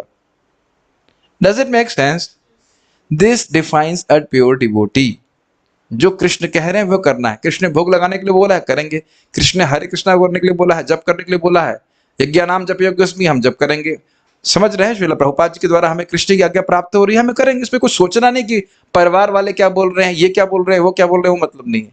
लेकिन ऐसी कुमति अर्जुन में व्याप्त हो गई थी, वो भगवान की इच्छा से हुई थी, लेकिन हुई थी कि नहीं, मुझे भगवान क्या चाह रहे वह ना सोच करके ये देखना है कि मैं कैसे सुखी होऊंगा, मैं अपने परिवार के लोगों को मार दूंगा तो मैं कैसे सुखी होऊंगा। यदि राज्य भी प्राप्त हो जाएगा तो वह मेरे गुरुओं के खून से सना होगा। शब्द भगवत गीता में भगवान अर्जुन भगवान को बोल रहे हैं इस प्रकार से। तो इस प्रकार की जो कुमुति थी उसको क्या था, अहरत, हरना मतलब छीन लेना। तो अहरत मतलब आपने अर्जुन की इस कुमति को छीना। कैसे छीना? आत्मविद्या से। आत्मविद्या अर्थात स्वनिष्ठ ज्ञान। भगवान ने अपना ज्ञान देकर के अर्जुन की इस कुमति को नष्ट किया। जीव का तत्व के बारे में बताया कि कोई मारने वाला नहीं था। अर्जुन ये सोच रहे थे कि मैं मारने वाला हूं, तो ये भावना को नष्ट किया। नहीं, ना तो कोई मारता है, ना कोई मरता है इत्यादि। ऐसा कोई समय नहीं था कि तुम नहीं थे, मैं नहीं था इत्यादि। तो बहुत सारी बातें आत्मा के बारे में बताया, कर्मयोग के बारे में बताया, अष्टांग योग के बारे में बताया, बहुत सारे योग, भक्ति योग के बारे में बताया। और यह भी अंततोगत भगवान बताते हैं कि तुम अगर मेरी बात मान करके चेतसा सर्व दुर्गाणी मत प्रसादा तरिष्यसि, तुम अगर मुझ में चेतना रखते हो तो सारी कठिनाइयों को पार कर जाओगे। लेकिन अगर मेरी बात नहीं सुनते तो न श्रोष्यसि विनंक्षसि, तुम मेरी बात नहीं सुनते हो, तुम्हारा विनाश हो जाएगा। और अन्य बातें भगवान ने बोली, सर्वधर्मान परित्यज्य, सब श्लोक आप जानते हैं।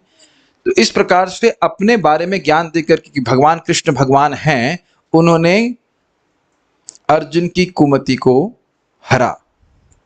लेकिन एक आचार्यगण बताते हैं कि यह स्मरण करते हुए कि अर्जुन की कुमति को हरने के बहाने भगवान ने पूरे विश्व की कुमति को हरा।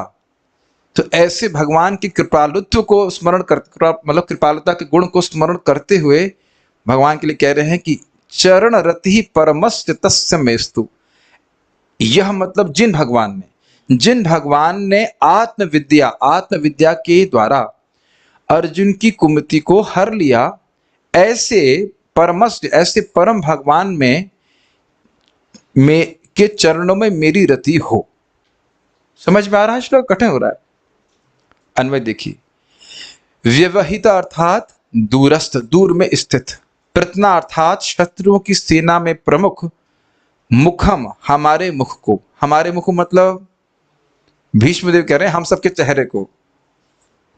निरीक्ष्य दोष बुद्धिया, देखकर दोष बुद्धि के उत्पन्न हो जाने से। दोष बुद्धि समझ में आ रहा है कि इनको मारने से महान पाप लगेगा। ये धर्म युद्ध नहीं है, ये तो पाप जनक युद्ध है। स्वजन वधाद विमुखस्य, स्वजनों का वध करने से विमुख हुए अर्जुन के कुमति अर्थात अज्ञान को। ये समझ में आ रहा है कुमति की व्याख्या? यह अर्थात जिन्होंने आत्मविद्या अहरत, आत्मविद्या का उपदेश देकर दूर कर दिया था, तस्य परमस्य चरण रति में अस्तु, उन परम पुरुष भगवान श्री कृष्ण के चरणों में मेरी रति हो। कुछ कठिनाई तो नहीं हो रही होगी समझने में। वैसे यहाँ पे भी तो हरा ही। उधर याद आ रहा है कि जब रुक्मिणी दुखी हो रही थी, जब भगवान कृष्ण ने रुक्मी के, उनके भाई के बाल काट दिए थे, तो बहुत दुखी हो रही। तो वहां बलराम जी ज्ञान दिए और 2 मिनट का प्रवचन किया और रुक्मिणी का सारा शोक जो है वो नष्ट हुआ। तो एक बात बड़ा स्पष्ट हो रही, जब भी हम शोकाकुल हों तो अगर भगवत गीता पढ़ेंगे तो निश्चित रूप से आपका शोक नष्ट होगा। वस्तुतः अगर हम रोज भगवत गीता पढ़ेंगे, रोज श्रीमद् भागवतम श्रवण करेंगे, तो जीवन में कठिनाई तो आएंगी, लेकिन आप उद्विग्न होना छोड़ देंगे। उद्विग्न समझ रहे, परेशान होना छोड़ देंगे। कठिनाई आएंगी और उनके लिए हमें आवश्यक जो भी है वो करना भी होगा, लेकिन उद्विग्न नहीं होंगे। उद्विग्न समझते हैं विचलित, परेशान, टेंशन, डिप्रेशन, इस तरह नहीं होगा सब कुछ। श्रीधरी किसने लिखी है? श्रीधर साहब ठीक है, इतना तो याद है कम से कम। केवल शत्रुओं की आयु को छीनकर ही श्री भगवान अर्जुन को विजयी बनाए हों, ऐसी बात नहीं है। पिछले श्लोक में सुना ना आपने, आयु रक्षणा, हृतवती आयु रक्षणा। अपितु उन्होंने अर्जुन के अज्ञान को दूर किया और उसके द्वारा उन्होंने अर्जुन को विजयी बनाया। इस बात को भीष्म जी ने इस व्यवहित इत्यादि श्लोक के द्वारा कहा। थोड़ा समझे इस लिंक को। पिछले श्लोक में सुना आपने कि भगवान ने देखा और आयु छीन कर दी, तो अब ये बताइए कि चलो ये तो छीन कर दिया, लेकिन अर्जुन का अगर अज्ञान नष्ट नहीं करते तो क्या अर्जुन युद्ध करने वाले थे? इधर से सपोर्ट किया, पिछले श्लोक के अनुसार आयु छीण कर दी कि अभी लोग हारेंगे ही, मरेंगे ही, तो भगवान ने विजय बना दिया अर्जुन को। लेकिन अर्जुन के अंदर जो अज्ञान था वह नष्ट नहीं होता तो भी तो अर्जुन युद्ध नहीं करते, उसके बाद भी बहुत परिश्रम हुआ कि नहीं? तो इस प्रकार से भी भगवान ने विजय बनाया कि उनको हृदय में प्रेरणा दिया, उनका जो पहले तो दिया कि अज्ञान उत्पन्न हो जाए, फिर अज्ञान को अपने विज्ञान मतलब आत्मविज्ञान के द्वारा नष्ट कर दिया, और फिर अर्जुन बड़े उत्साह से युद्ध किए। इसको अभी भी नहीं समझ में आ रहा है, तब देख रहे हैं कि भगवान की प्रेरणा के कारण ही हम लोग भक्ति कर रहे हैं। इतनी बात समझ में आ रही है कि अभी भी नहीं समझ में आ रहा है? आप देख रहे हैं कोई व्यक्ति हमको श्रद्धा दे रहा है कि नाम जप करना है, हमको मंगल आरती जाना है, या जो भी इस प्रकार के अन्य अन्य। एक भक्त को मैं बोल रहा था कि आप नौकरी करते हैं, 11 बजे तक मत जगिए, 11 बजे तक मान लीजिए जग रहे हैं तो सुबह आप फिर उठ कैसे आएंगे मंगल आरती के लिए? नहीं कोई बात नहीं, जब किया जाए, नहीं नहीं कुछ भी प्रभु जी मंगल आरती तो आना है।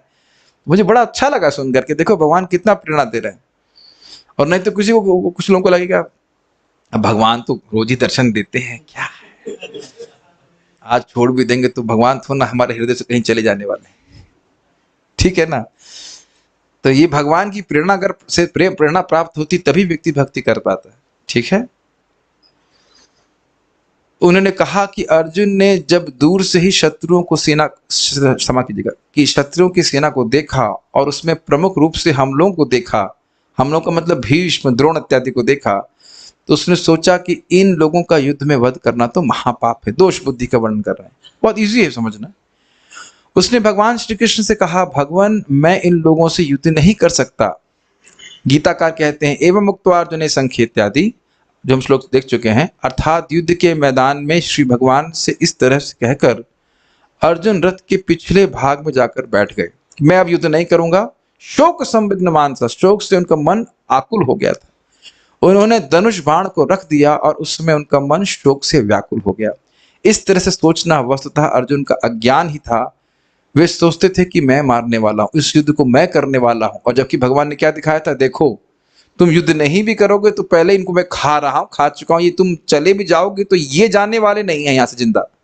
तुम भले युद्ध में लौट जाओ वापस, लेकिन यह जिंदा यहां से जाने वाले नहीं, वो पक्का मरेंगे, तुम तो केवल निमित्त मात्र हो। बारंबार जब इस बात को बोलता हूं तो मुझे बहुत प्रोत्साहन प्राप्त होता है कि महाप्रभु ने बोला है कि पृथ्वी त्याची अथक नगर आदि ग्राम सर्वत्र प्रचार हो बे मोर नाम। पृथ्वी के हर भाग में कृष्ण का नाम प्रचारित होना है। तो वस्तुतः हमें कुछ करना नहीं है, थोड़ा प्रयास करना है बस। ऐसा नहीं सोचना चाहिए कि प्रचार करने वाले हम हैं, वह तो महाप्रभु की इच्छा से हो रहा है। आपने सुना ना, नीचो भी प्रसादात् स्यात् भक्ति शास्त्र प्रवर्तक। हम मान रहे हैं कि हम नीचे हैं और उसमें कोई डाउट, हमका मतलब मैं नीच हूं और उसमें कोई डाउट नहीं है, लेकिन महाप्रभु की कृपा से हम भक्ति शास्त्र का प्रवर्तन कर सकते हैं। ये क्या दिक्कत है? नम्रता मतलब जी गोस्वामी जी कहते हैं कि मैं नीच हूं लेकिन भगवान कृपालु है, ये अच्छी बात है। तो इसलिए डिप्रेशन में आने का कोई मतलब नहीं। हाँ भाई हम नीच हैं, हम खराब हैं, कलयुग में क्या गुण है हमारे पास, ये भी याद नहीं रहता है कि पिछले श्लोक में क्या बोला था। कोई बात नहीं, नीच होते हुए भी हम भक्ति शास्त्र का प्रवर्तन कर सकते हैं, वो सेवा कर सकते हैं जो कृष्ण कह रहे हैं उन्हें सबसे अधिक प्रिय है। भगवदगीता में बोल रहे ना, इस ज्ञान को दूसरों को देने वाला वो सबसे अधिक प्रिय है। तो ये नहीं सोचना चाहिए कि मेरी वजह से, इंग्लिश में कहा जाता है not because of me despite me. यद्यपि मतलब मेरे होते हुए भी प्रचार हो रहा है, ऐसे कहना, मेरे द्वारा प्रचार नहीं हो रहा है, मेरे होते हुए भी प्रचार हो रहा है। इसमें श्रील प्रभुपाद जी की लीला याद आ रही है। प्रभुपाद जी प्रवचन कर रहे थे आंखें बंद करके और बोल रहे थे, इंग्लिश में बोल रहे थे, मैं इसको हिंदी में अनुवाद कर रहा हूं कि हमें समझना चाहिए कि ये जो भी प्रचार हो रहा है ये महाप्रभु की इच्छा से हो रहा है। और जब प्रभुपाद ने आंख खोली तो देखा सब भक्त सो रहे हैं। फिर आंख बंद कर प्रभुपाद ने कहा it is very much true, ये सत्य है। समझ में आया? सब सो रहे हैं फिर भी प्रचार हो रहा है, हरि नाम सब कुछ चल रहा है, इस प्रकार से प्रचार हो रहा है। तो महाप्रभु की इच्छा से हो रहा है। तो हर भक्त, प्रभुपाद जी का शब्द है, every devotees aspiration is that he should become a preacher of Krishna consciousness। Krishna का प्रचार कर सके, उनकी वाणी को दूसरों को बता सके, ये एक भक्त का, सच्चे भक्त का एस्पिरेशन है। मैं फिर से रिपीट करूंगा, नारद जी के सामने भगवान कृष्ण है और कहते हैं भगवान मैं एक ही वरदान चाहता हूं कि मैं अनंत काल तक आपकी कीर्ति का प्रचार करता रहूं। हम सोच रहे हैं कि प्रीचिंग हमें तभी तक करनी जब तक भगवान के पास नहीं पहुंच जाते। भगवान सामने है। सी, बिकॉज ये सबसे अधिक कृष्ण को सुख देता है। पता नहीं आप लोग समझ रहे हैं कि नहीं समझ रहे हैं, मैं नहीं जान रहा, लेकिन कभी चींटियों को देखिए, कभी पेड़ों को देखिए, कब उनको हरे कृष्णा विज्ञान समझने का मौका मिलेगा, तब समझ में आएगा कि प्रचार कार्य कितना महत्वपूर्ण है। That's why it is so dear to Krishna. और इसीलिए देखिए जब भी प्रचारित कहीं प्रचार शुरू करते हैं, सब भगवान की कृपा से सारी व्यवस्था बनती चली जाती है। छोटा सा एग्जाम्पल समझिए, मैं इसमें बोलना चाहता हूँ। प्रभुपाद कहते हैं कि कोई नेता होता है, उसके चेले क्या करते हैं, हमारा नेता कैसा हो, फलाना फलाना जैसा हो, वही चिल्लाते रहते हैं। केवल चिल्लाने कारण, प्रचार करने के कारण नेता सारी सुविधा देता है उनको। देता है कि नहीं देता? खाने पीने रहने की व्यवस्था होती कि नहीं? तो कह रहे तुम लोग प्रचार बंद कर दो कि कृष्ण सारी सुविधा बंद कर देंगे। और तो हम लोग सुविधा के लिए नहीं प्रचार कर रहे हैं, लेकिन ये है स्वाभाविक। अब देखिएगा, क्योंकि लोग अपने जीवन में इतना परिवर्तन अनुभव करते हैं इस कृष्ण भावना के द्वारा, इसकी कल्पना नहीं की जा सकती, ना उनके द्वारा ना हमारे द्वारा। मेरी बातें सबको समझ में आ रही हैं? मैं खाली ये बोल रहा हूँ कि जैसे अर्जुन भगवान की सेवा में लगे हुए थे, ऐसे हर भक्त को सोचना चाहिए कैसे मैं संकीर्तन आंदोलन में कुछ हेल्प कर सकता हूँ, इसको और फैला सकता हूँ। और हर व्यक्ति पैसिव नहीं रहे। प्रभु जी हम आरती कर रहे हैं तो यह भी प्रचार है, हाँ भाई ये भी है, लेकिन फिर भी कुछ बोलने की इच्छा होनी चाहिए भगवान के बारे में।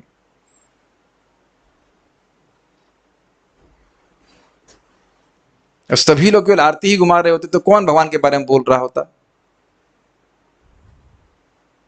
तो ये बात शिला भक्ति सिद्धांत सरस्वती ठाकुर जी कहते हैं, अर्चन से आपको स्वयं को लाभ होगा, इन कीर्तन से सबको लाभ होगा। तो ये नहीं है कि वो कुछ कम महत्वपूर्ण है, लेकिन रिलेटिवली आप देखिए ना, हर बहुत कुछ सोचना चाहिए। इतने सारी सुंदर बातें हैं, हमको समझ में आ रहा है कि हम एक व्यक्ति को भी नहीं बता सकते, और जब आप बताने बैठेंगे तब आपको बहुत दिमाग पे जोर डालना पड़ेगा।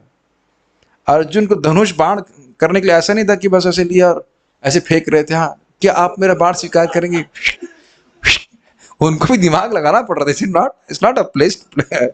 बच्चों का खेल तो नहीं था ना, लेकिन उसमें आनंद है। आप समझिए मेरी बात। भगवान, अन्य हम बहुत डिस्ट्रैक्ट हो जाएंगे, बस हम खाली बोल रहे हैं इस बात को कि वह निमित्त, वह सोच रहे थे कि वह करने वाले हैं, इस कारण से वह शोकाकुल हो रहे थे। अर्जुन के इस अज्ञान को आत्मविद्या का उपदेश देकर श्री भगवान ने दूर किया और अर्जुन को विजयी बनाया। सारा दर्शनी ये तो समझ में आ गया सीधा स्वामी जी की टीका। व्यवहिता अर्थात दूर स्थित, जो प्रतना अर्थात सेना थी। ये पूतना नहीं लिखा हुआ है, पूतना तो नहीं सुनाई पड़ रहा है, प्रतना लिखा हुआ है। प्रतना अर्थात सेना थी, उसके मुखम अर्थात अग्रभाग में स्थित भीष्म आदि को निरीक्ष अर्थात देखकर अर्जुन अपने स्वजनों का वध करने से विमुख हो गए थे। क्लियर है? तो कई बार आ गया सामने। क्या बोले? एवं उक्त्वा अर्जुनः संख्ये रथोपस्थ उपाविशत् विसृज्य सशरम चापम शोक संविघ्न मानसः। संजय ने कहा, युद्ध भूमि में इस प्रकार कहकर अर्जुन ने अपना धनुष तथा बाण एक ओर रख दिया और शोक संतप्त चित्त से रथ के आसन पर बैठ गया। तो स्पष्ट है। शुभ श्लोक सुने होंगे आप लोगों ने, भगवद गीता नहीं पढ़ते हैं कभी? यहां तो पढ़ा नहीं रहे, पर पढ़ना कहाँ होता है। अर्जुन ने बहुत सारी बातें बोल करके प्रथम अध्याय में आखिरी श्लोक में कहा कि ना, एकदम थक गया, मैं थक गया, मतलब मैं शोक से पूरित हो रहा हूं, मेरा त्वचा जल रही है, मेरे शरीर के अंग कांप रहे हैं। और फिर वह बाण और धनुष को त्याग करके एकदम शोक से आकुल होकर के वो बैठ गए रथ के ऊपर। उसे खड़ा भी नहीं हुआ जा रहा था। ये बोलने का कहने का आशय। बहुत सारी बातें बोल रहे थे, मुंह सूखता था उनका, उनका शरीर कांप रहा था ऐसे करके। यह कुमतिम शब्द से वर्णित किया गया है। कुमतिम मतलब कि मुझे युद्ध नहीं करना है, इस युद्ध से पाप लगेगा, इससे मेरा कोई लाभ नहीं है, इस प्रकार की कुमति। और भगवान क्या चाहते हैं उसको तरफ उनका ध्यान नहीं था। तो भगवान के पार्षद के लिए इस प्रकार का बात सोचना ये कुमति है। अच्छा, एक और इंटरेस्टिंग बात है कि सामान्य धार्मिकता की दृष्टि से कुमति बिल्कुल नहीं है। इस जगत में भी हम सुनते हैं कि कोई व्यक्ति, अगर कोई झगड़ा हो रहा है भाइयों के बीच, संपत्ति है, तो भाई छोड़ दिए तो कहते हैं नहीं बड़ा अच्छा व्यक्ति है। बोलते कि नहीं बोलते? तो अर्जुन यही तो बोल रहे थे। हमें क्या करेंगे राज्य लेके, ऐसा करते हैं हम जंगल चले जाते हैं और इनको राज्य भोगने देते हैं। तो बाह्य दृष्टि से, समाज की दृष्टि से आप कुमति नहीं कहेंगे, लेकिन भगवान का पार्षद होने के नाते ये उनके लिए कुमति ही थी कि भगवान जो चाहते हैं उससे विपरीत सोचे। समझ रहे हैं इस बात को जी। अर्जुन की विवेक शून्यता भगवान द्वारा ही थी। क्या करना चाहिए क्या नहीं करना चाहिए, भगवान स्वयं इसको निर्मित किए थे, सब भक्त जानते हैं। वह युधिष्ठिर की वर्तमान विवेक शून्यता की भांति थी। यह भी आप जानते हो कि युधिष्ठिर को अज्ञान कौन दे रहा था, कृष्ण, और समझा, और ज्ञान कौन दे रहा था, भगवान ही दे रहे थे, अंदर से समझ नहीं रहे थे, समझने नहीं दे रहे थे। कृष्णेना अद्भुत कर्मणा शब्द याद होगा आपको, क्योंकि भगवान के नित्य पार्षद के लिए विवेक शून्यता असंभव है, जो कि नर के अवतार भी हैं। अर्जुन नर के अवतार कहे जाते हैं, भगवान के नित्य पार्षद हैं। तो इस प्रकार का ज्ञान कि ये मेरे गुरु हैं उनके, और इस कारण से मैं युद्ध नहीं करना चाहिए, यह सब क्षत्रिय कभी नहीं सोचेगा। देखिए भीष्मदेव स्वयं अपने गुरु जी से युद्ध कर चुके हैं, और आप जानते हो कि विराट युद्ध में स्वयं अर्जुन, द्रोणाचार्य, भीष्मदेव सबसे युद्ध कर चुके हैं, वहां कोई कठिनाई नहीं हो रही है।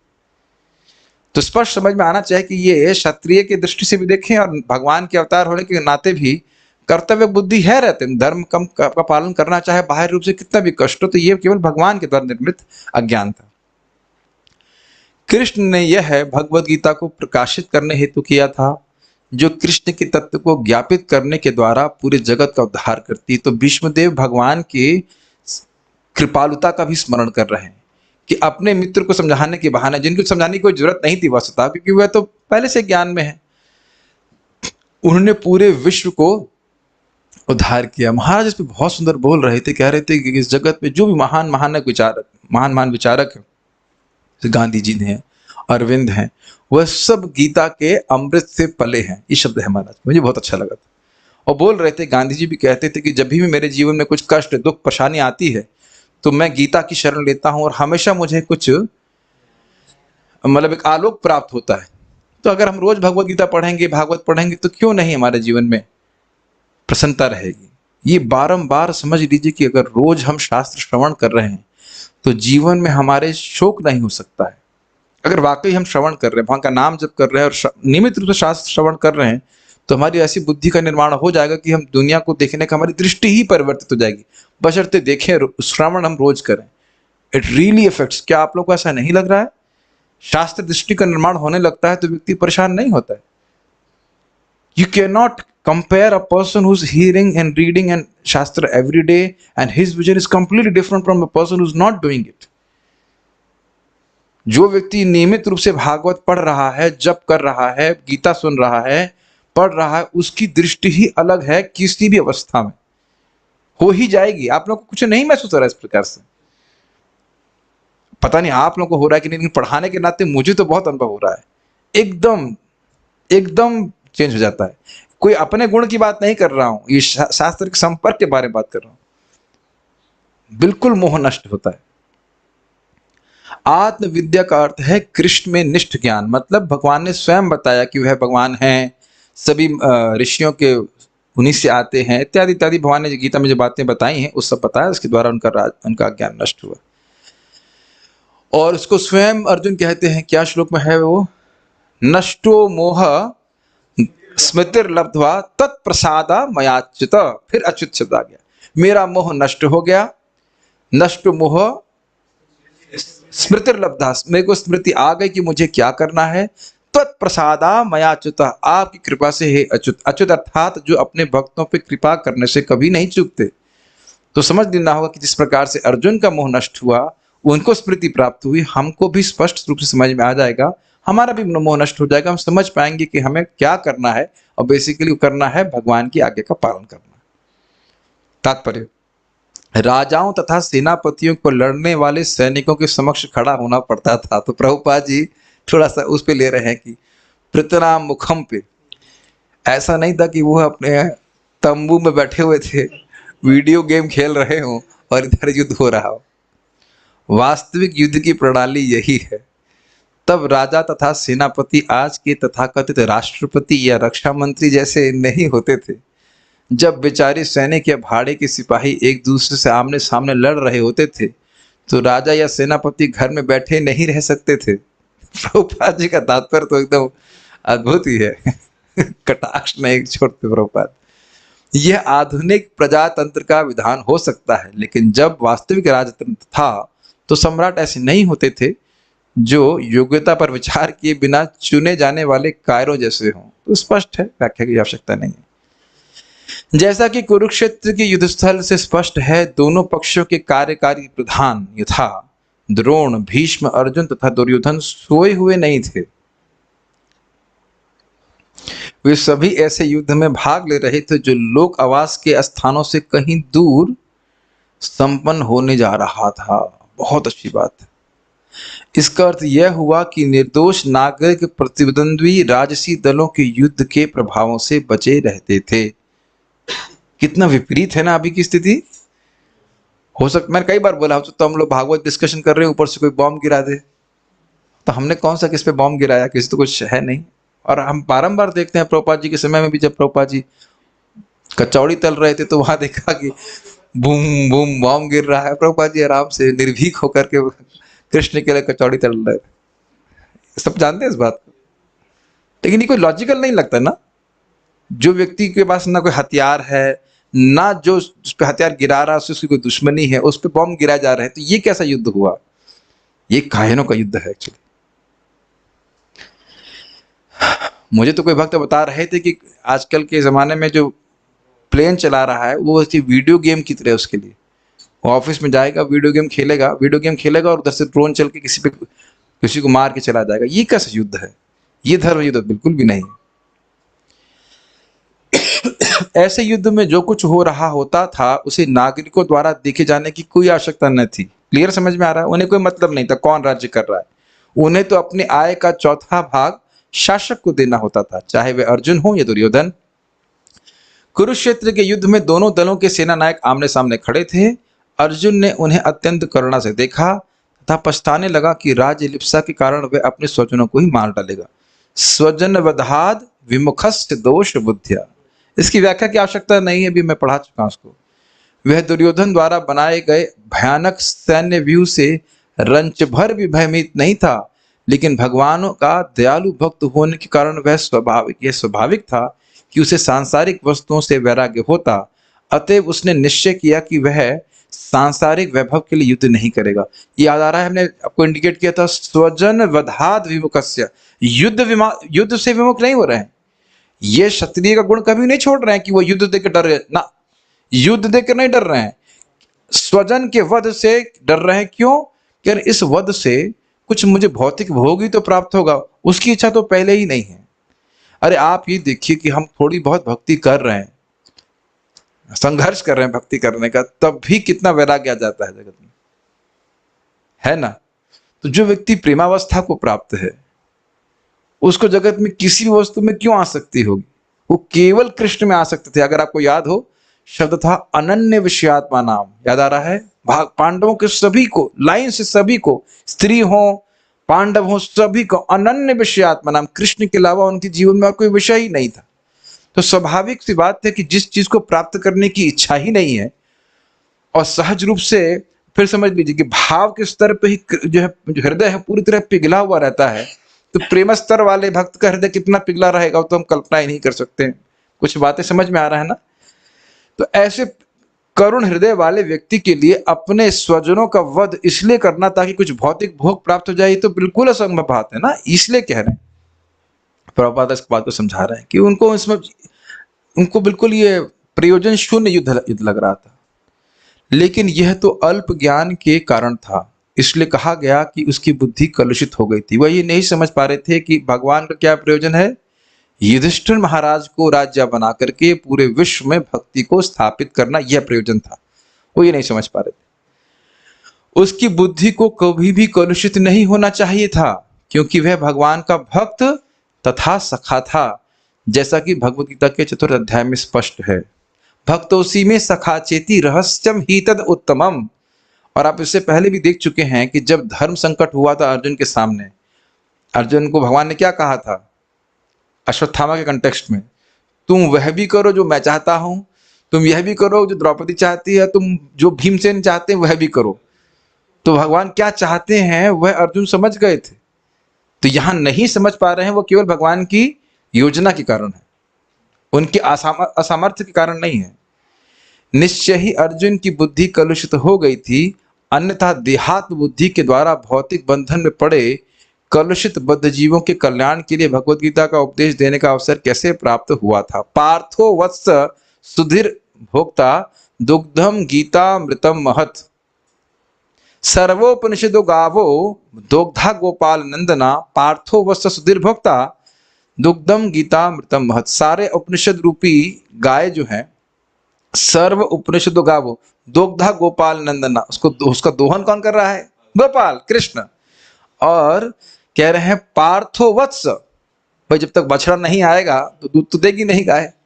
तो पार्थ वत्स सुधीर भोक्ता, जो धीर पुरुष हैं वह इस गीता के दुग्धम गीता मृतम महत, इस महान अमृत रूपी गीता के दूध को सुधीर लोग पी रहे हैं। आप जान रहे हो कि जब गाय दूध देती है तो केवल बछड़े के लिए नहीं देती है, वो अन्य के लिए भी देते। तो यही उसी आशा से समझ लेना चाहिए कि अर्जुन को गीता का उपदेश देने के बहाने आत्मविद्या देकर के जगत के कितने अनंत अनंत जीव जो आएंगे उन सभी की अविद्या को भगवान ने हरने का कार्य किया। समझ में आ रहा है? ठीक है। भगवत गीता संसार के बद्ध जीवों के उद्धार के लिए सुनाई गई। प्रभुपाद जिसको बोलते हैं कि यहाँ पे जीव अविद्या रूपी बाघनी से पकड़ा गया है, भगवत गीता के इंट्रोडक्शन में। इसी को बलदेव विद्याभूषण जी जैसे लिखते हैं, अविद्या रूपी बाघनी है, बाघनी किसी को पकड़ तो छोड़ेगी नहीं उसको।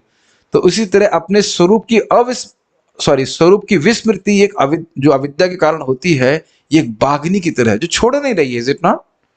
तो ये नष्ट होता है, जीव अपने संबंध को भगवान से समझ पाता है भगवत गीता के द्वारा। तो यही बात बोल रहे हैं कि सभी जीवों का उद्धार हो, इसलिए भगवत गीता सुनाई, जिससे वे शरीर को मिथ्या ही आत्मा ना मान बैठे और परमेश्वर के साथ आत्मा के नित्य संबंध को पुनः स्थापित कर सके। स्पष्ट समझ में आती हैं ये बातें? तो भगवान द्वारा आत्मविद्या का प्रवचन मुख्य रूप से ब्रह्मांड के सभी भागों के समस्त व्यक्तियों के लाभ के लिए हुआ था। स्पष्ट है। और तो मैं समझ रहा हूं कोई प्रश्न यहाँ पे भक्तों का है कि नहीं।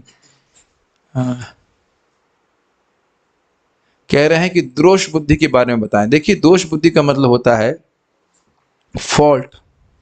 ये चीज फॉल्ट फाइंडिंग नहीं, हाँ फॉल्ट फाइंडिंग भी कहते हैं, ये गलत है। तो अर्जुन भगवत गीता के प्रथम अध्याय में कई दोष बता रहे हैं युद्ध के, कि हम स्वर्ग प्राप्ति नहीं करेंगे, हम तो नरक जाएंगे, हमको पाप लगेगा, इत्यादि इत्यादि। और मान लीजिए हम, अच्छा इसमें ये क्या गारंटी है कि हम युद्ध जीत ही लेंगे? बहुत सारे दोष एक एक करके बताते हैं, उसको आपको गीता के पढ़ करके समझ लेना चाहिए। वहां मैं इधर व्याख्या नहीं कर रहा हूँ। हाँ पढ़ लेंगे प्रो, यहाँ पढ़ लेंगे, आगे बढ़िए, क्लास खत्म करिए अब।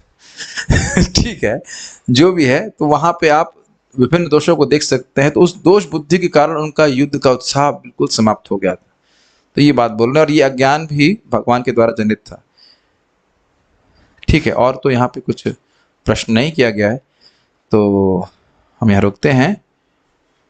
ये बात मुझे पता है कि बहुत, ये शब्द बहुत अच्छा लगता है, लेकिन एक शब्द शायद अच्छा नहीं लगता, और वो है question and answers. So let us discuss some questions. Okay,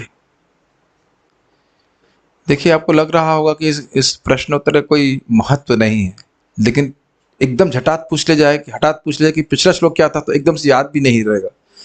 तो इसलिए हम प्रयास करेंगे कुछ प्रश्न करने का।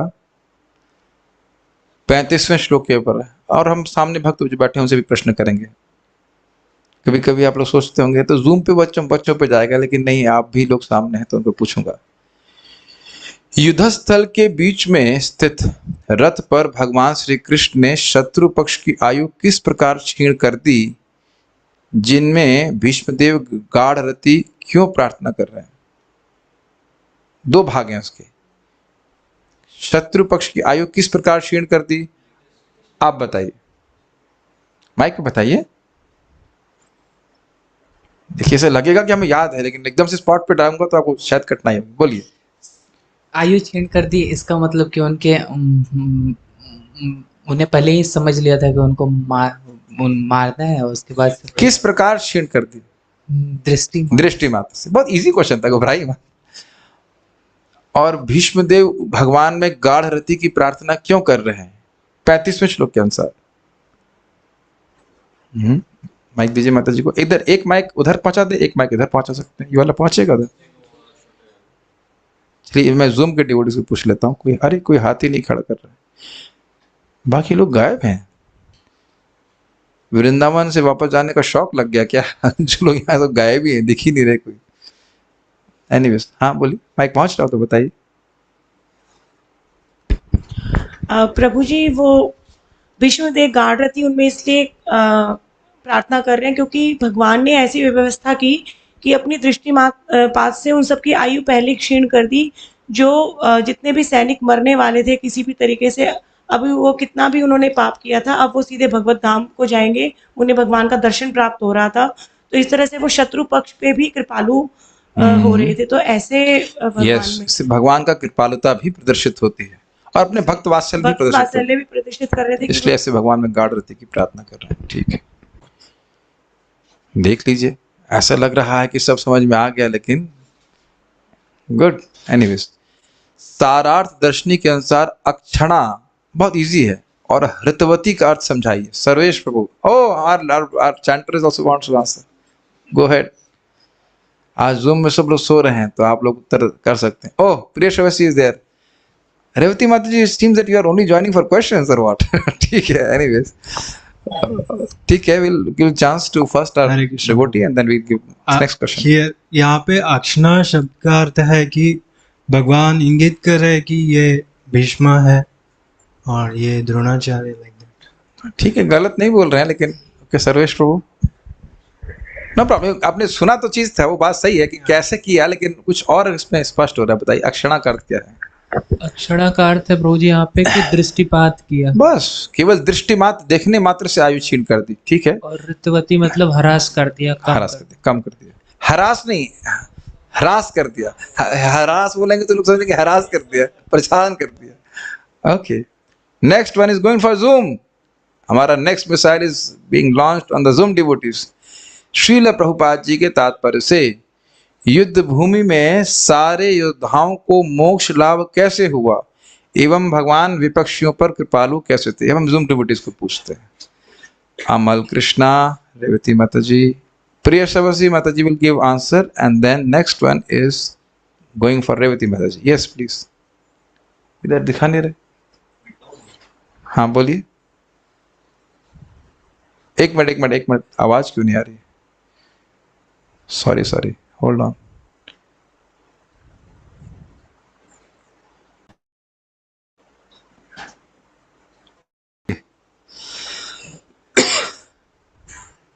बोलिए।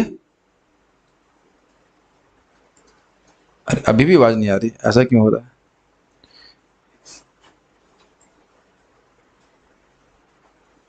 कुछ सुनाई नहीं दे रहा, ये क्या दिक्कत हो रही है? और कोई बोले एक बार, रेवती माता जी आप बोल के देखिए।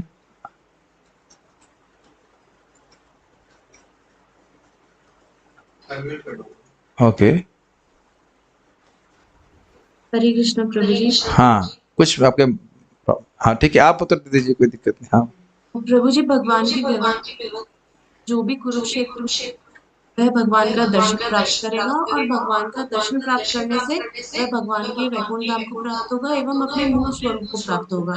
तो भगवान सिर्फ पांडवों पे ही कृपालु नहीं थे, अपितु विपक्षियों दल पे भी कृपालु थे, जिससे कि वह अंत समय में उनका दर्शन कर सके एवं भगवान के धाम को प्राप्त कर सके। एक प्रश्न मेरा इस पे आ रहा है कि इससे हमने कुछ शिक्षा ग्रहण करी थी, उसको बता सकती हैं आप?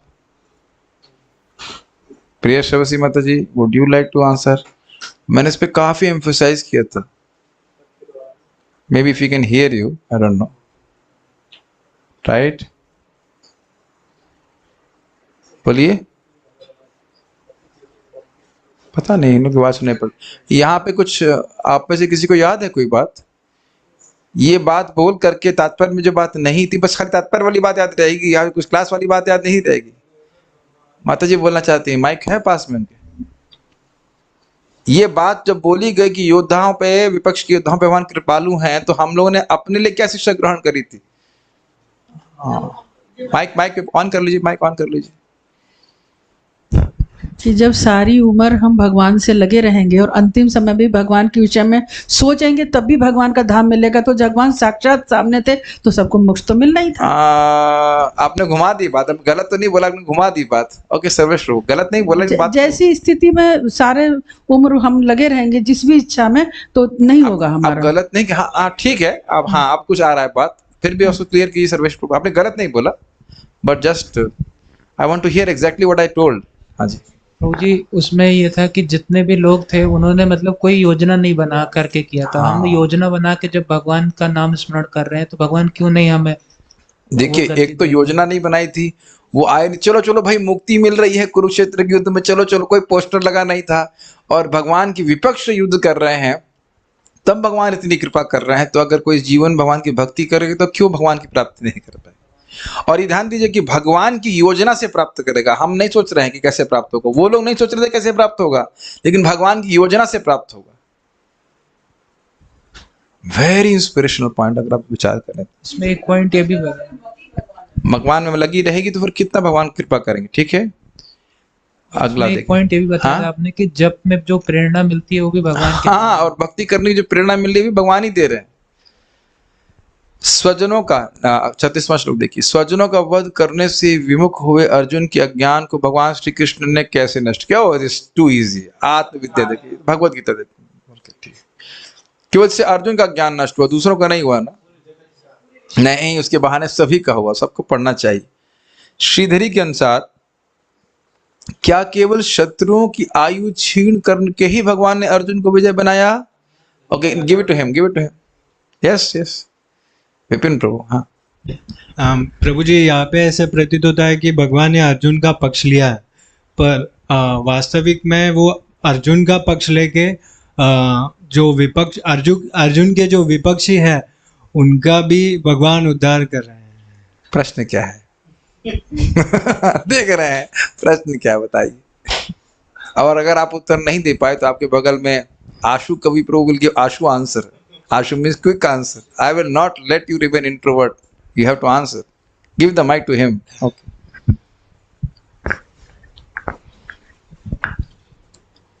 हिंदी समझ लेते हैं ना। श्रीधरी के अनुसार क्या केवल शत्रुओं की आयु छीन करके ही भगवान ने अर्जुन को विजय बनाया? नहीं तो बोले क्या आगे क्या है, बोलिए कुछ।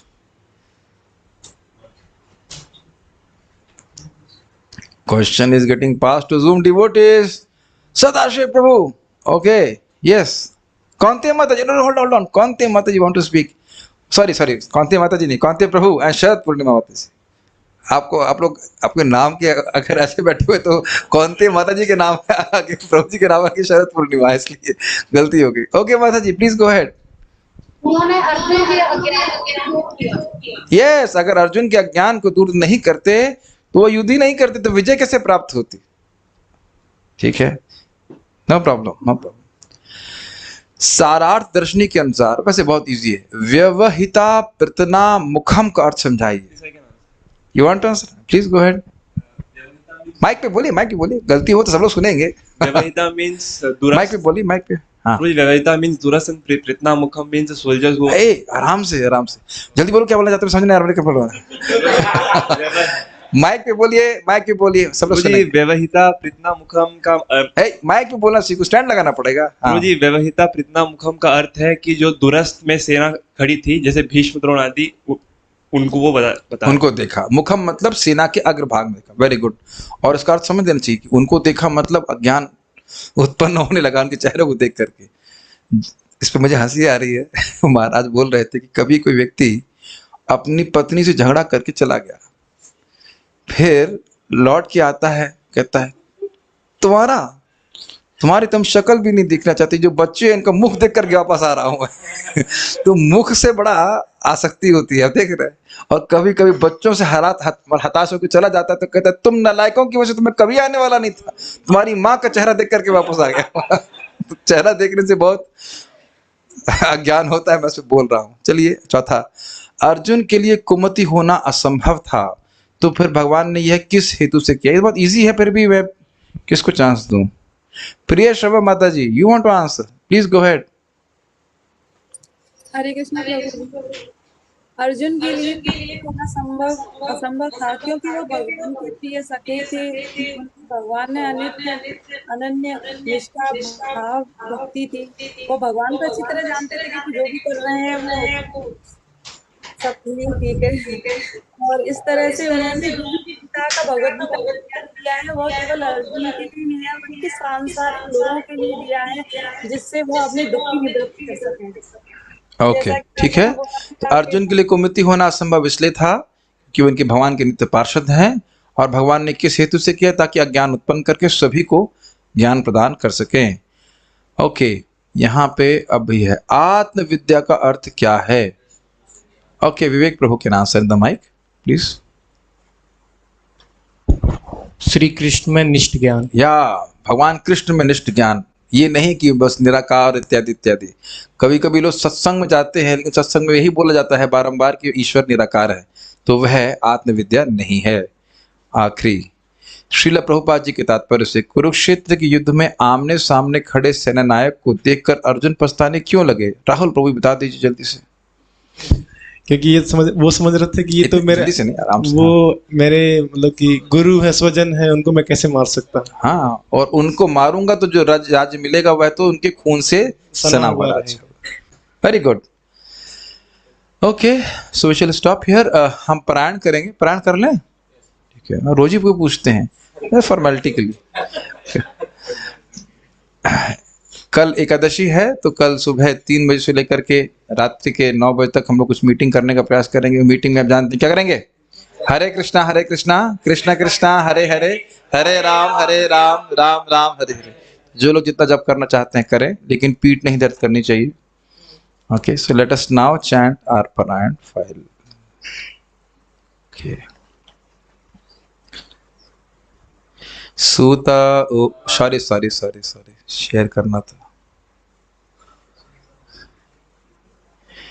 सूत उवाच इति भीतः प्रजाद्रोहात् सर्वधर्म विवित्सया ततो विनशनं प्रागाद् यत्र देवो व्रतोपतत् तदा ते भ्रातरः सर्वे सदश्वै स्वर्णभूषितैः अन्वगच्छन् रथैर्विप्रा व्यासधौमादयस्तथा भगवानपि विप्रर्षे रथेन स धनञ्जयः सतैर्व्यरोचत नृपः कुबेर इव गुह्यकैः दृष्ट्वा निपतितं भूमौ दिवश्च्युतमिवामरं प्रणेमुः पाण्डवा भीष्मं सानुगः सहचक्रिणा तत्र ब्रह्मर्षयः सर्वे देवर्षयश्च सत्तमा राजर्षयश्च तत्रासन् द्रष्टुं भरतपुङ्गवम्।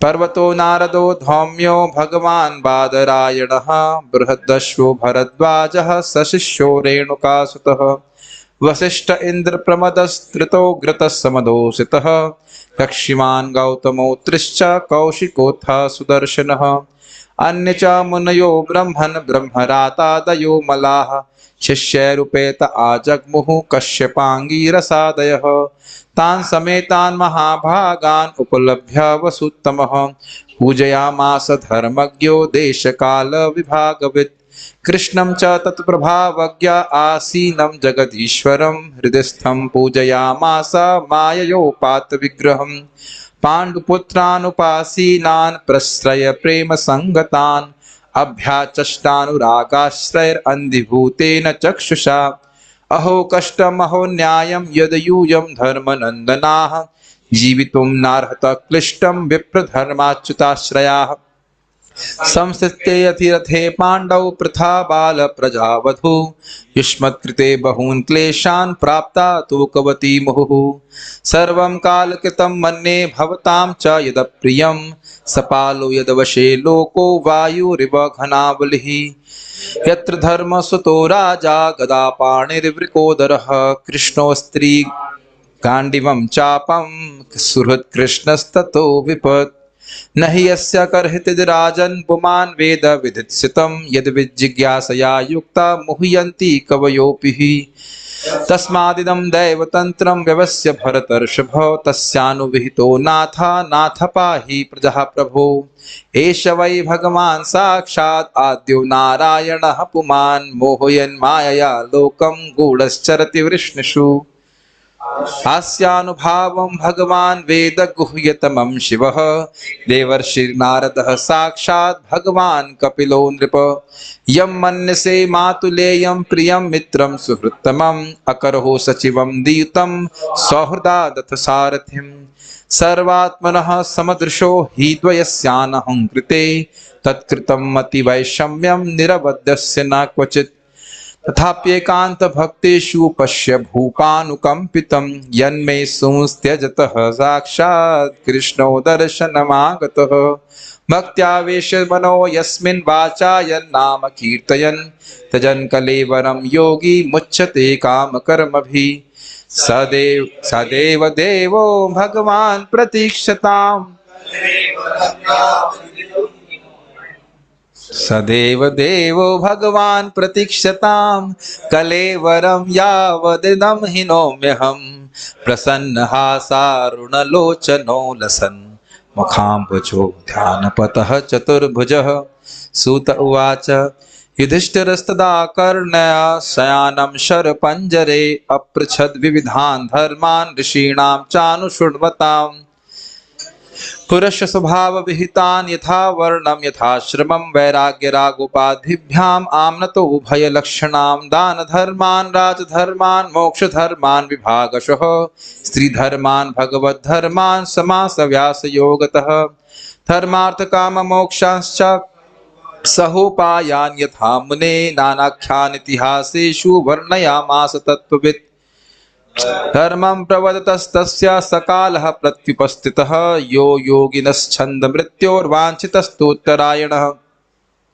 तदोपसंहृतः गिरः सहस्रनिः विमुक्त संगम मन आदि पुरुषे कृष्णे लसत्पीतपटे चतुर्भुजे पुरः स्थिते मीलितदृग् विधारयत् विशुद्धया धारणया हता शुभस्तदीक्षयैवाशु गता युधश्रमः निवृत्त सर्वेन्द्रिय वृत्ति विभ्रमस्तुष्टावजन्यं विसृजन् जनार्दनं श्री भीष्मा उवाच इति मतिरुपकल्पिता वितृष्णा भगवति सात्वत पुंगवे विभूम्ने स्वसुखमुपगते क्वचिद् विहर्तुं प्रकृतिमुपेयुषि यद्भव प्रवाहः त्रिभुवन कमनं तमालवर्णं रविकर गौरावराम्बरं दधाने वपुरलककुलावृताननाब्जं विजय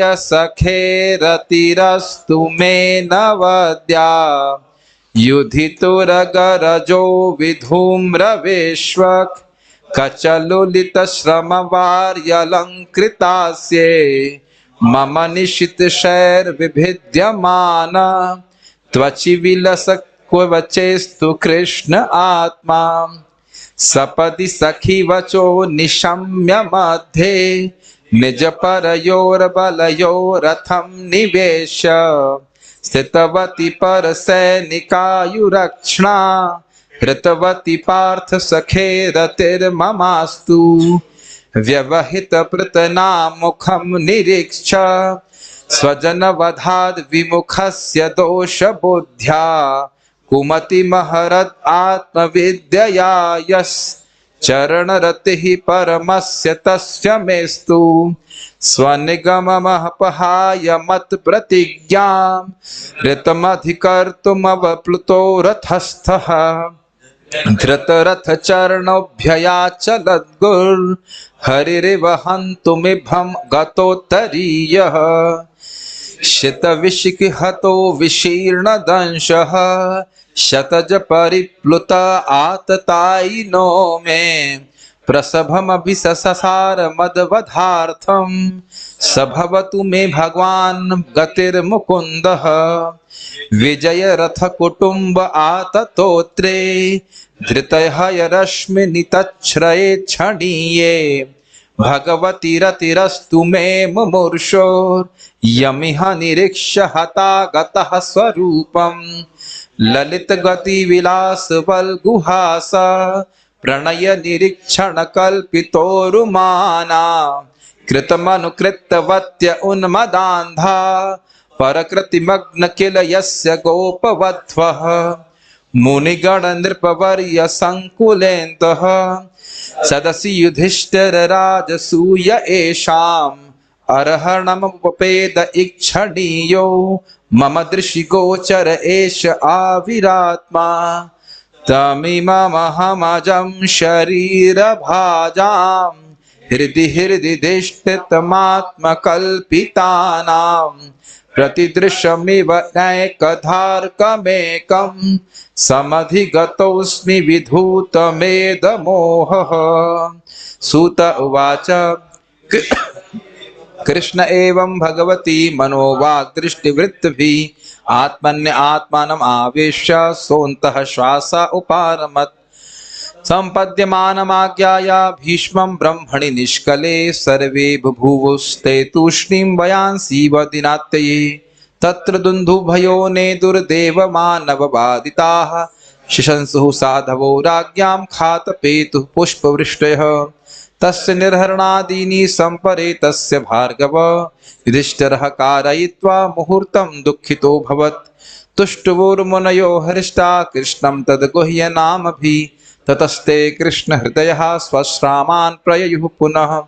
ततो युधिष्ठिरो गत्वा सह कृष्णो गजाह्वयं पितरं सान्त्वयामास गान्धारीं च तपस्विनीं। पित्रा चानुमतो राजा वासुदेवानुमोदितः चकार राज्यं धर्मेण पितृपैतामहं विभु।